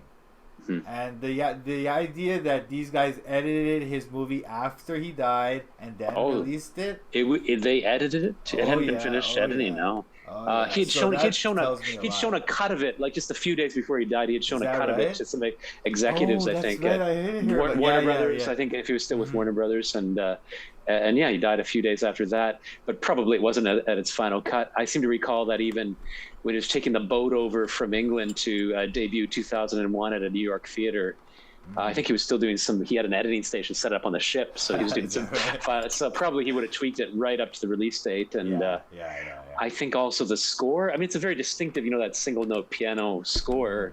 It's kind of effective, but I heard that was not a Kubrick decision either. That was imposed. Like, he hadn't even set the music for it. So, yeah. Is that right? Interesting. Yeah, I read that, but so yeah, maybe it was quite far from completion. It's interesting to wonder. Though maybe I don't think the movie's that radical. Like what it's showing in a way is a bit of a cliche of Archon politics. Like that's not really a secret. And in a way, to think that it occurs so literally in a mansion of rich people, that's the problem. But the problem is there are these, that they're doing sick things in this mansion. Like, I don't know, like the reality is it's everywhere around us in our world. And not that the movie was denying that too, but it's if you know how to like look. a caricature of what it appears to be. I mean, from my perspective, what these people are doing and what the system that I think that they are operating with, that movie, what's it called? Eyes Wide Shut. Eyes Wide Shut. That movie to me is a caricature of it, and also it's kind of like a way of caricaturing the conspiracy theorists, right? To say, no, this is what you idiots think this is. This is how you think it runs, But that's right, and it's. I mean, if we want to, I love Kubrick, but if we want to, if we're bashing Kubrick a little bit, not bashing him, but showing those movies as maybe part of a lie rather than revelatory. Yeah. Again, I love those films, but 2001. It's this idea that to get to the truth, you need to fly to the end of the universe, and you need all of American military-industrial technology to do it. And you begin by bashing Oog on the head and testing it out on warthogs first. It's like, not that Kubrick was defending that violence and man, but he was showing that as part of this almost necessary trajectory to find the truth of the cosmos. You as a Christian would say you need to go and look in your own heart first, right? So in a way, there's this huge canvas Kubrick is operating on with these epic films, and in 2001, the truth is literally something you have to travel across the physical universe, and you have to conquer the physical universe to have a weird glimpse of it, a very ambiguous glimpse of it. And then in Eyes Wide Shut, similarly, the world is literally ruled by this 0.001% of rich New Yorker, like Manhattanites and Eurotrash. And it's like sex abuse is literally of some underage girls that they give highballs to and have intercourse with. And it's like, I remember what one poster I defaced on the TTC. It was this, like, if you see something, say something kind of poster, but it was about child porn. It was like, it had a picture of like a teary girl and like a torn undershirt, and it looked like a photo had been taken of her with like a Polaroid or something. Like, it was clearly like this pedophilic pornographic context, and she's being abused. And the message was, if you know that something like this is going on, or you find this on someone's hard drive, contact us. I don't know who the us was exactly, but the whole campaign, if you look, was sponsored. It had like 20 corporate logos across the bottom. Most of them were these media conglomerates, like some of them were Canadian media conglomerates, like Rogers Communication. And I remember I had my marker on my whiteboard marker, and I just put like I put something to the effect on there, which is just pointing an arrow down to the corporate logos. So if you want to find some child pornography, start here. That's right. And then you start with this picture itself. The picture itself is kind of creepy. Like they literally got an 11-year-old to sexualize herself and pose like for these guys who like probably that afternoon were going on to shoot a campaign for a new deodorant or something. Like it's like what's going on here in this very picture you're using to represent pornography and supposedly criticize it, and then look at the shit you are literally raping children's minds with the music videos and the entertainment you're promulgating through your air. You're literally sexualizing them, and like so much of our sexuality is in the mind, right? It's not just where your genitals happen to be, and so. Like there was another poster. I tried to rip it down the other day on the TTC. It was this, and I'm not offended by a picture of a trans person. Like that's not what bothered me. But there was just so much else going on in this campaign. What was it for too? It was like about getting tested for something, and it had the picture of it was a really like highly sexualized trans figure, like with the horror face, with just like completely made, just in stiletto heels, and I can't remember what else. And she was sticking a swab up someone's ass, like the ass was. I mean, she was anally raping someone with a swab, and the message was like, "Go get tested," but the unspoken messaging was like. Satan is going to ass rape you with a medical swab, and Satan is ass raping you with a swab and has been for the last 3 years. Go get it. It just seems so evil. Oh, but the wording, the wording on it was, the wording was just the tip. Oh God. So it's like, okay, 6-year-old won't necessarily know what that means, but a 6-year-old might ask mommy, what does that mean? Yeah. And it's like, well, it means you've just inserted your hopefully erect penis partly into someone else's rectum, and it's not clear if it's even consensual. It's like there's this whole, it's so kind of pornographic or implicitly pornographic. This is on the TTC.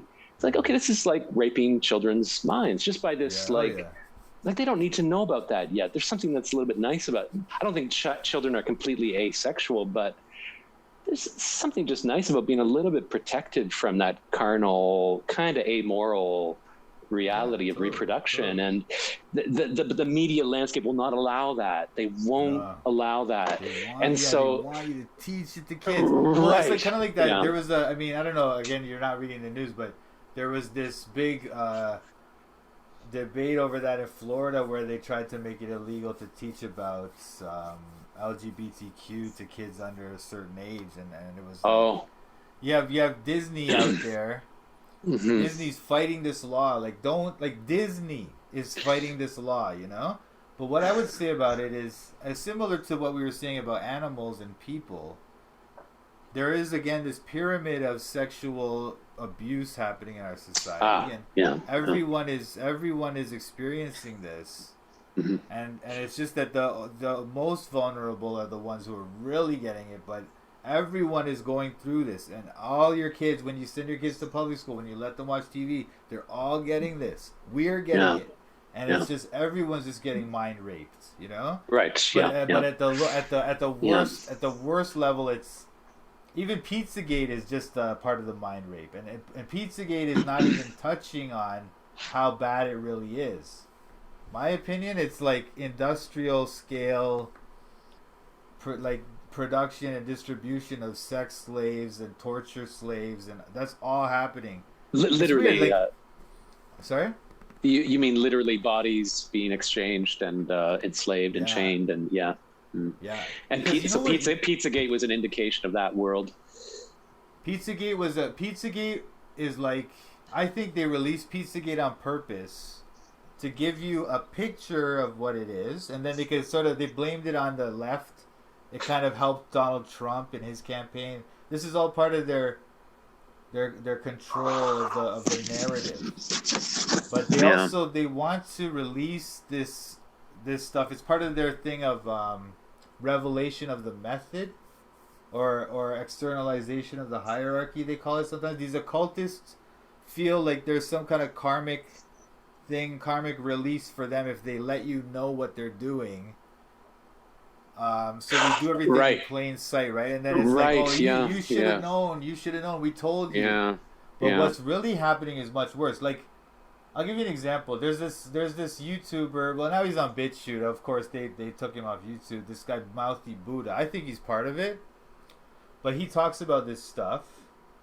And he talked recently about this project called Terra Del Mar, which was being run by that woman who was Jeffrey Epstein's handler. What's her name?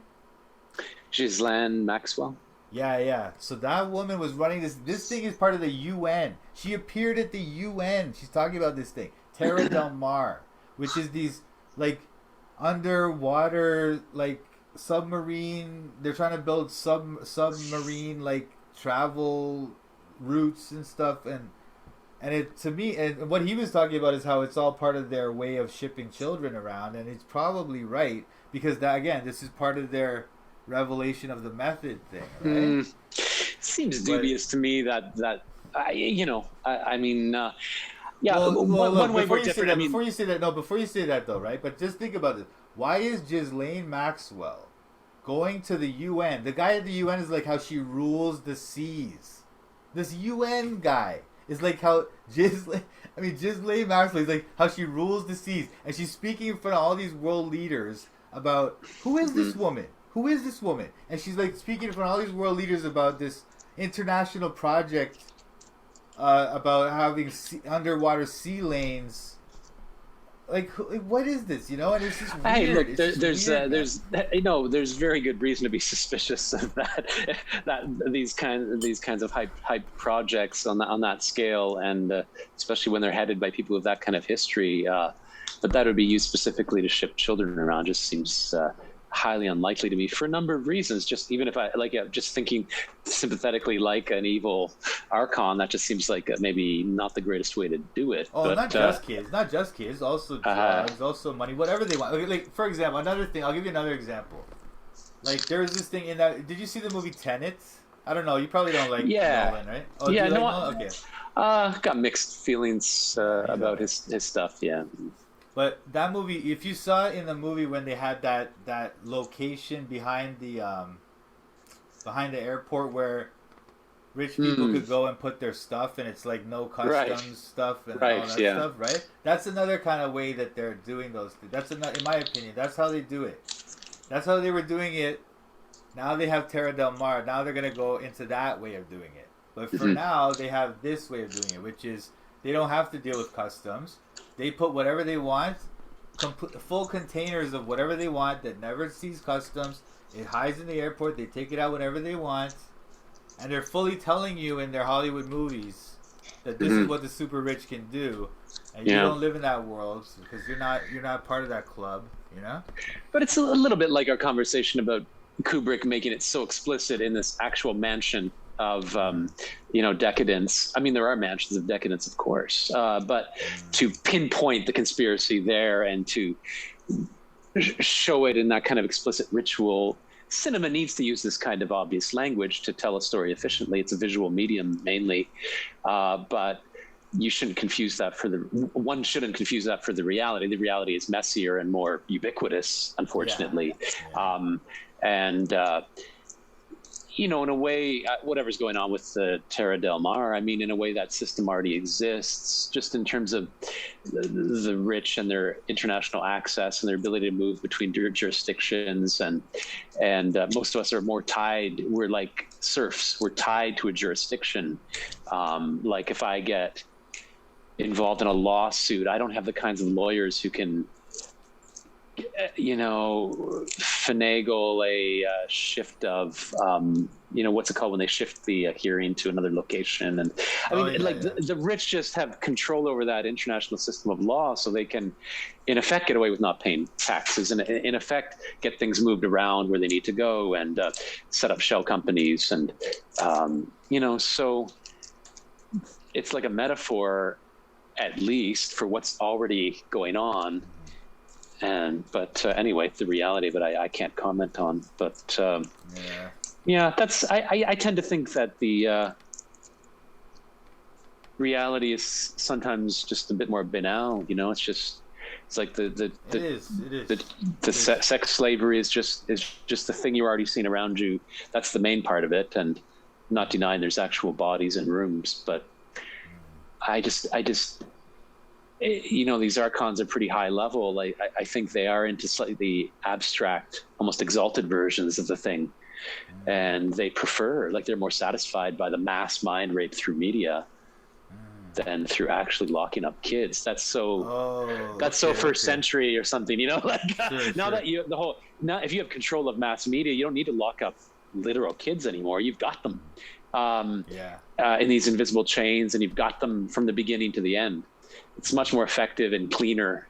I think these beings also, they ultimately, you get this sense that a lot of these evil archon types, they never feel comfortable on Earth. They always feel like I remember that. Remember in the Matrix, the agents who were being inserted into the Matrix.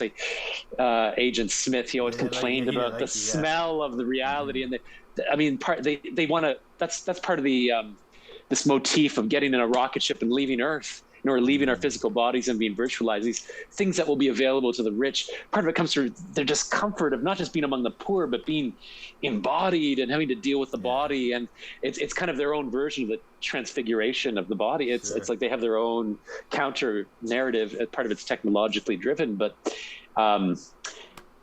so maybe partly for that reason, they're glad to be done with locking actual people up in chains in rooms. They've got this informational media which travels at the speed of light around the world instantly, and but don't forget enters our minds.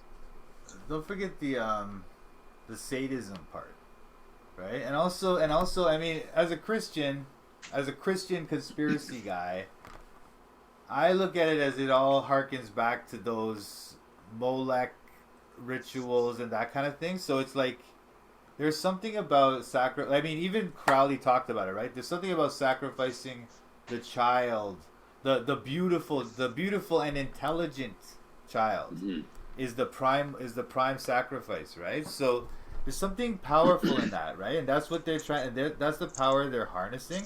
So part of their power comes from, as we said, the whole society's getting mind raped. But the big power moves are when they pull these things on in real life with the real child, or the baby or whatever. And so what they'll do is sorry, not to make this too dark, but I mean, what I was gonna say is I think that's a necessary part of their operation. It's an occult thing to me, right? I don't think so, though. I think. Even accepting, and I the logic of the sacrifice. I mean, if that's what they draw their power from, and I think we agree there. I think a more effective sacrifice is the abstracted informational one we're talking about. It's real torture, but it's prolonged. I mean, the mark of a good torture is they can make it last, right? I mean, most of us, if we were given dentistry tools or whatever, and a room lined with plastic sheets and a victim, it might end within 18 hours or 2 minutes. We nick the wrong vein or whatever, and a truly expert torture is one who can prolong it as long as necessary. And if you think of the sacrificial victim as a kind of battery, the basic principle of a generator or a battery, as I understand it, at the level of physics or electromagnetism, depending on the type of battery, is you've got a gradient. You've got an extreme difference. It's a difference engine, a battery. In the system, like in Niagara Falls, you've got the extreme height, and the water has to go from this high to this low, and there's energy released in that, which can be harnessed to move the turbine. Every battery operates on a similar principle. It could be the polarity of magnetism. It could be anyway. They all operate by gradients. Even wind power. I mean, wind is just. I learned the other day, and it just clicked. Oh, that's what wind is. Wind is just air in the atmosphere seeking equilibrium, right? It's movement from a high pressure area to a low pressure area. It's just the air moving to find that state of equilibrium. And that's, again, you can harness that for a battery. Anyway, batteries involve energy. It's like, this is, I mean, I accept the logic of the sacrifice because it accords with what we know about how batteries work in any physical system. It exploits a gradient, and the evil sacrifice exploits the gradient of the contrast between the innocent being and the evil environment they're brought into, and the evil things that are done to them. That's the most profound gradient, maybe. Right. And what energy can be generated from that. But again, a good torturer will keep that battery going for long, right? Like the old method of actually bringing a child into a room is very crude, and it doesn't last that long. And if you can just get so I don't think it works like that though, man. Because I think, like, see what they're doing with us over our lifetimes. That's the low level stuff. I don't know. They take just that one child, the innocent, and just it's hard to talk about, but you know that thing, that's the power move. When they do those, if they do 10 of those, then it's crazy. I don't know if that's more of a power move than just putting out there explicitly in public on huge billboards, mind raping pornography, right? Like it's like at a platonic level now, you're raping the mind and all these minds at once, and you're doing it blatantly in public. It's to me, I'm not saying that the experience of a kid once on a subway seeing like a pornographic poster is equivalent to the suffering of the child literally processed in the way you're talking about. And that's not what I'm saying. I'm saying that the experience of the child across an entire childhood, or the experience of a species where childhood itself has now been co-opted and corrupted and raped, that's much worse than taking a few kids from the tribe, every 7 years or something. Yeah, well, that's the thing. See, now I agree with you. But what I'm saying is, like, the way they've gotten our whole society to be mind raped like that allows them to do the individual stuff at a level of like mass production, at a level where they're literally, that's because they've got everybody on this mind control thing that we can't even understand reality anymore for the most part, so that they're able to just operate with complete complete freedom to do their evil deeds at a really high level. And now that's why it's accelerating. The evilness of the empire is accelerating and expanding more rapidly than ever, Yeah, they can do both. It's not either or for them. They can do both, and they probably will. So I don't know about the high level industrial organization of it. I haven't gone down that hole, but I would say this, just one other thought struck me as we were talking about this sort of mass mind rape. When we talked about the logic of the sacrifice requiring that contrast, I was running this idea of a battery, and the battery requires a system of extreme contrasts that are then exploited, because of the thermodynamics. Potential. That's right. Yeah, well, the law of thermodynamics demands that state seek equilibrium. So there's going to be movement. And the more extreme the gradient is, the more dramatic and violent that movement will be, and the more power you can draw from that. So good batteries always exploit extreme gradients. The thing that's a little bit frightening about the current mass mind rape, I mean, if it is now occurring out in the open, and it's actually destroying society, it's like they're willing. It's like they've had a goose that's been laying a golden egg, right? Every 7 years, taking the 7 virgins, like that kind of system of sacrifice. That's like when this satanic force just kind of gained its foothold in civilization, you could say. Let's say, and it's like a little bit tentative. It's like, we got to keep this thing going. Like our battery requires a stable civilization. Right. Our battery of sacrifice requires we do something terrible to this basically good, stable thing, if you want to think about it that way.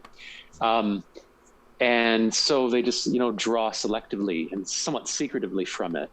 And they allow the golden goose to continue thriving, and they just take the golden egg.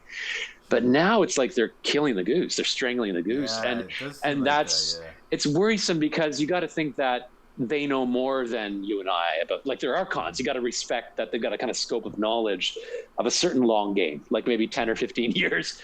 Maybe they see we're in an end game now. It's all coming apart, and they don't care about keeping the goose alive anymore because nothing's going to be around in 15 years or 50 years.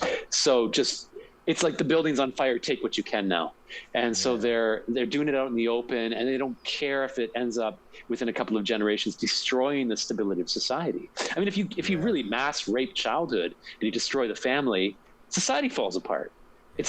You've destroyed the. Seems to be destroying society. Our concept of society, like the times when the family was considered the basic unit, is over, right? That's completely destroyed now. It's the individual, and the individual is a victim, just a slave. It's like without a family, the individual is just a subject of the hierarchy, right?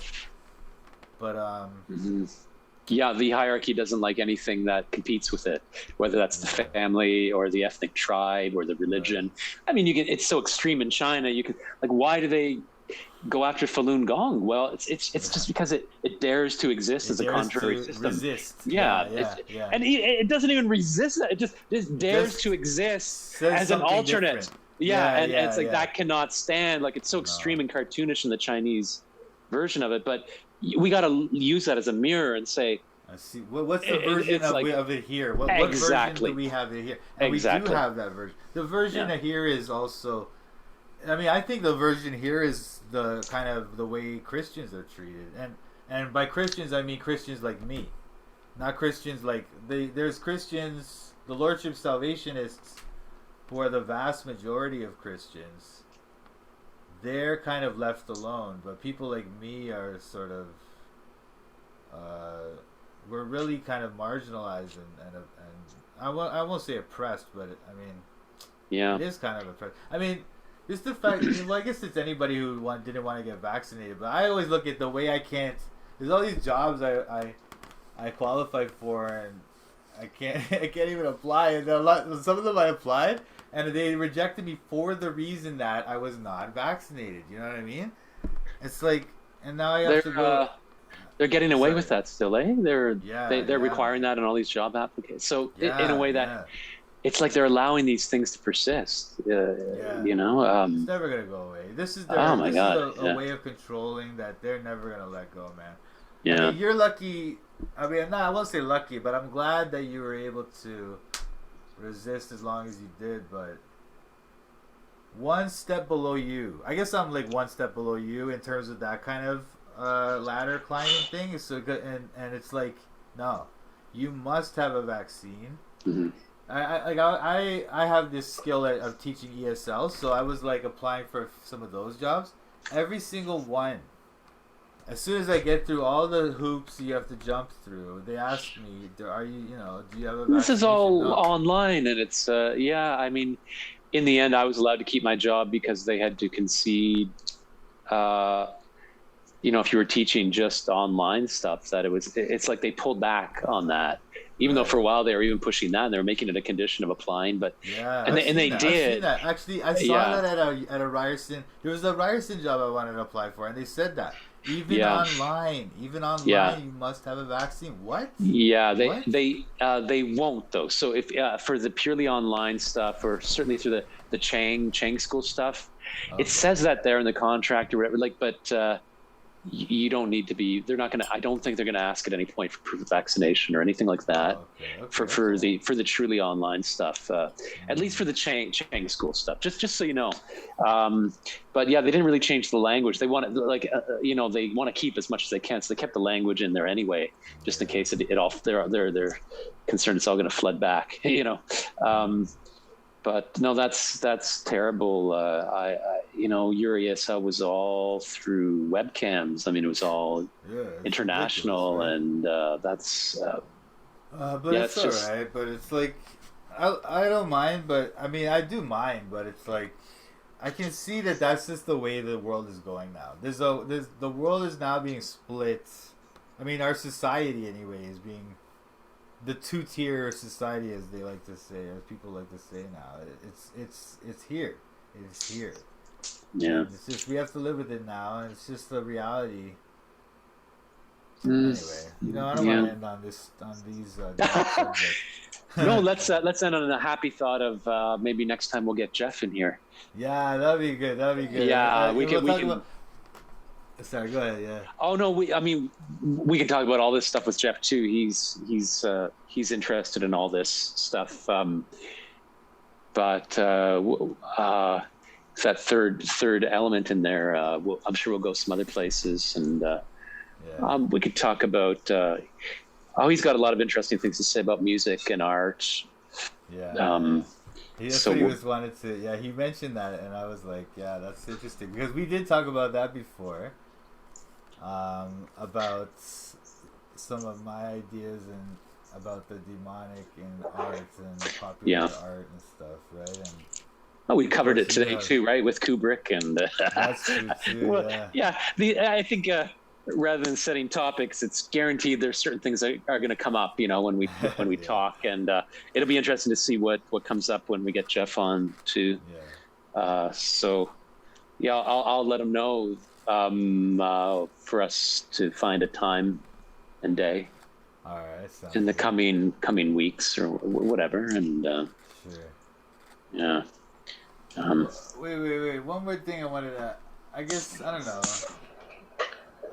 how long we can stretch this out, but I don't want to keep you either if you're busy. But no, I'm okay. I'm feeling a little bit brain. No, just a little bit. I can feel the brain fry coming in. Sure, me too, I'm not Socrates, At some point, I hear my voice, and I'm getting bored by my own voice or something, and I feel like it's maybe better to shut up. Just it's like maybe at some point. It's just like I was just enjoying. I enjoy these things so much. I don't want it to end. Oh, absolutely, yeah. It's almost like you don't want to stretch it out too long because then you're killing it. You're not gonna have the same energy or power in what you're saying anymore after a while, right? But, I think about that a lot now as I'm getting older. That of course you live your life minute by minute, day by day, year by year, but there's this Platonic whole at the end of it all, the sort of eternal, just in the mundane sense that your life happened, and it was 77 years or it was 56 years, and it was just those things that happened to you one after the other, and your life as a whole has a certain quality to it, and it's really important. Again, even if you're not around to experience it, it's just somehow really important to not let the average of your life, the average quality of your life, decline too much. Not just because of your own enjoyment, but because you want the total value of that thing. And to be a beautiful, it's one of the blessings of, I sometimes think of these rock stars who die when they're 27. I sometimes think of that. Of course, you can think of that as tragic, but it's also, I got this image of almost the muse plucking her favorite sons out of the world. It's like you were such a beautiful thing, a flaming, youthful thing, and I wanted to stay like that. You're out. Come on, Jimmy, and whoever else, Jim, and of course, there's a whole other way we can talk about that. As soon as you said that, it's hilarious. You know what, man? It's hilarious about that guy because he was kind of a Crowley fan himself, right? And which one? I saw him. Are you talking about Jim Morrison? I meant Jim Morrison, and Jimi Hendrix. Oh, I don't know about Hendrix, but probably too. I don't really know, but it's funny. Like I remember when I was in Paris in 2001. I was kind of bumming around Europe for like a year. I was just being a bum, and then I was at that cemetery. I didn't even know he was there. I was just wandering around, and I found his grave, and this girl there, I started talking to her, and she goes how his spirit guided me there, and it was so weird, like. But now that I think about that guy, I did like a lot of his songs back then, but now I think of it as kind of demonic in a way too. But I don't know. Are you a fan? Yeah, I am. But I recognize the power of rock and roll is obviously partly a little bit demonic, like it's flirting with that. It's not, thank God. It doesn't sound like political folk songs. Yeah. It's there's something a little bit at least amoral operating there, and that's part of its power, and it'd be foolish to deny that. But masters own tools, and the master take down the master's house. It's complicated, right? So it's some rock and roll could be using that power to do something that's ultimately good in the end. It's funny, yeah. I mean, like, not that this is a clear example of that exactly, but I'm always reminded that Black Sabbath, who are so cloaked in all this explicitly kind of satanic imagery, and they're obviously partly kind of channeling that Antichrist power, inverting the Christian symbols. But a song like War Pigs, I think it came up before. Like, it's just so obviously more moral than some kind of anodyne pop song from 1972 that was playing on FM or AM. It's like Sugar Sugar, or whatever. Like that's just like when you realize what's going on in the world. When Sugar Sugar is playing on these radios, like that thing starts to sound a little bit sinister, like the child's wind-up glockenspiel in a horror movie when the crib is being stalked. Like, it's creepy. And something like War Pigs, which if you just turn on for 3 seconds and you don't really listen to the lyrics and you don't know anything, like, it just sounds like war, and it sounds violent. It sounds like it's assaulting you, but it's an anti-war song, and it's and it feels like a Jeremiah. Like, it feels kind of continuous with the Hebrew prophets calling out the kings and the war makers and speaking on behalf of the widows, and that, like, it feels kind of continuous with that tradition. So the stuff which sounds kind of evil, like rock and roll, some of it, I don't know, like it's hard to know what it's all doing. But with a figure like Jim Morrison, my sense is maybe this is just sense, but it's like these guys have a power, and then it's partly co-opted by things they don't understand, and things I don't understand either. Is it for the good or for the bad? I don't know, but it does feel like anything which is interested in shaping our world is going to want to have some control over those figures and those voices, because they're the influencers, and they're so charismatic. They have that je ne sais quoi quality that just makes us want to imitate them in some way. Even if we don't want to imitate them, we end up imitating them a little bit, and it shapes part of our culture. It shapes the species. When you think about how sexual selection works, I mean, because we consciously shape our future, even if we're not trying to shape the next generation genetically, our sexual taste in effect shapes that next generation, right? Absolutely. And so you can, you talked about your pyramid and your hierarchies. We literally genetically control farm animals, right? And laboratory animals. We literally shape them into instruments of our own desire. Yeah. And of course, we're doing that to ourselves too, more and more. But you can also literally genetically shape the next generation of humans by presenting a room full of screaming girls with Elvis. Like, if you want the next generation to be a bit more Elvis-like, present them with Elvis at prepubescence and pubescence. Absolutely. And then that shapes women, partly control sexual selection by selecting males. And so if they're screaming and saying that's what we like and that's what we want, then males start imitating. Yep. Yeah. And they're more likely to choose the Elvis face or whatever. Like, I don't know any studies I can say, but it just seems common sense, like that's going to shape sexual selection. And so that genetically makes the next generation more Elvis-like, not just in our behavior, but genetically shapes the species through sexual choice. So that's a really powerful mechanism. Once you have mass media in the post-war era, color, stereophonic, I mean, you can really shape minds and genetically shape the species through these influencers. So if I was Satan, I'd be very interested in rock and roll and cinema. But if I was an angel too, a warring angel with Satan, warring against Satan, I'd also be interested in whispering into Jim Morrison's ear, so They wish I they don't know. could. That's the thing. That's the thing. So that's like that in my view of it. It's like almost all of them, almost all of them are being controlled by or sort of inspired by these demonic forces. Their muse is a demon, and so it's all all of that stuff is part of the mind rape. Is part of the same system of control. Yeah, and it's in the movies, it's in the TV, it's in the music, it's everywhere.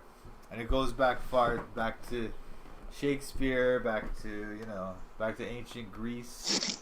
Mm-hmm. Who knows, right? Who knows how far back it goes. But one thing I would say, the angels of God are working through the Bible and those kind of channels, you know what I mean? It could be. I tend to think it's a little more complicated. I think of the Bible as a more complicated work morally. I have a more Gnostic kind of view of the Bible as a mixed text, and I think I also have that view about a lot of popular culture. I think a lot of that stuff might turn out to be kind of on the side of the good in a surprising way. You're surprised by who your allies are, and I'm open to that surprise. I guess I also, I want to trust my own intuitions a little bit, and I want to honor the 6-year-old kid who was attracted to that stuff and not think that I was just being bamboozled, but that there was something good in it. I think in a way I was a better person when I was 16. There's more of an innocence there and a more like just kind of, what's the word, like a slightly naive moral. Of course, that makes me susceptible to be fooled by Jim Morrison. Yeah, but I also think maybe my intuitions were just more naturally in tune with things that are good, and my ear would turn to those things. And I don't know. Maybe because because in my youth, what was I listening to? I was listening to people who were literally talking about selling drugs and killing people. Yeah, that was what they were, and that was considered cool. All the kids at school listened to it, and so looking back at it, it's like it's so dark by that time, and now what are we? It's even worse now, right? So yeah, that's why I don't really. You're right. Maybe there it was a little bit brighter. I mean, Elvis. You don't think of him in that way, but then maybe Elvis was the turn that brought it. That's what they had to go through Elvis to get to Slipknot. You know what I mean? They had to go through right, one guy just swiveling his hips, and that was risque back then. And now there are people literally worshiping the devil on stage. Yeah, there was with rap, it's there was a documentary about rap that this was kind of its thesis, that there was this huge corporate shift in the rap that was sought out. Oh yeah, and broadcast, in the early '90s. But I'm old enough to remember. I mean, I know you're not a fan of Public Enemy morally, but it felt to me that there was a real moral difference between Run DMC, who were almost like these. There's almost like, they were actually criticizing a lot of things that came to be celebrated in gangster rap, and so on the surface, at least. They've like, I remember there was a rap on the B-side of Raising Hell, which was like they were dissing female promiscuity, essentially. Like it was almost like, brought to you by Islam, or or by, he's an ordained minister now, Run. Oh, is he? Yeah. It doesn't surprise me. I can appreciate now when I listen to Raising Hell, I was like, that's a pretty kind of a Christian album. You really hear a lot of the church in that, and then sounded like, the Capitol Records building on the 12th floor. Someone said, "No, we want this. We want rap. We want the energy. We want that backbeat, and we want that voice. But we prefer this more local content. Which is essentially, it's not critiquing hedonism and capitalism. It's celebrating all that and turning the volume up on all that." Yeah, it seems so obvious in that shift in what rap was pushed at us, but then again, there just seems to be such an honesty in the gangster rap. Like in a way, it's you can be surprised at who your allies are, and it's like it in a way it just shows the nature of the system you're in. Like a lot of kids who identify with gangster rap as being truthful compared to the stuff their parents were sending at them through the Disney Channel when they were growing up in suburban, Atlanta or whatever. Like, it's like when they hear the gangster rap, they hear something a bit more truthful there. Now, of course, that rap is often celebrating the very same things that the Disney Channel is helping to promulgate, but the gangster rap is just showing it very nakedly and truthfully, right? So in a way, the kid is getting a revelation there about the nature of the system they're in, and then maybe the kid has a choice: do I like which team do I join now? Yeah, well, I think that was the choice. That was the choice. So you could either be a preppy kid who's kind of trying to be a straight arrow, but it's still wicked and evil. You're still a Disney. You're still a part of that Disney World thing, and they're still like sexualizing little kids and all that stuff. Or you could go you could rebel against that corporate America and the corporate vision of the world, and enter the gangster rap sort of rebellion thing. But that's also corrupting you, and it's also they're literally talking about murdering people, selling crack to little kids and stuff. It's really bad. So those are the two choices. Those were your two choices. Or you could, rock and roll was, I guess, a little bit, I don't know. Rock and roll was, at that time, almost the cleanest version of that thing to enter into subculture, Yeah. Well, anyway. we'll talk about more of this with Jeff. He's got more. Yeah, that'd be interesting. And he's a true musician, he'll have a lot of insights about the muse and about music. Yeah. But I know he'll want to talk about politics and hey, that's good. That's fine with me. the archons and he's more tuned to the news cycle than I am. So, anyway, it was so good to talk as usual, it was Mike. Good, and man. Thanks so much, Paul, for your time. Yeah, that was wonderful and. Always great talking to you, brother. Absolutely. Oh, me too. And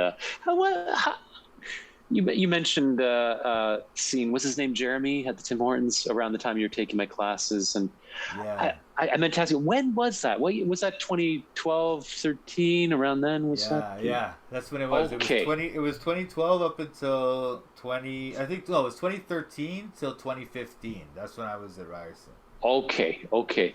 And when which year was it that you appeared at the back of my classroom? I remember that very vividly. I can see the room. It was in Eric Palin Hall, and you were sitting at the back to my left.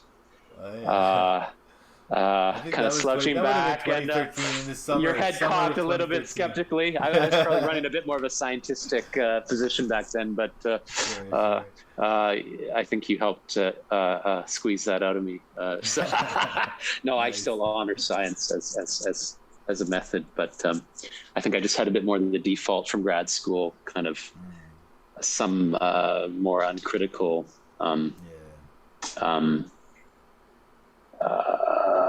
sneering at things outside of that paradigm. But anyway, that's been killed after COVIDia.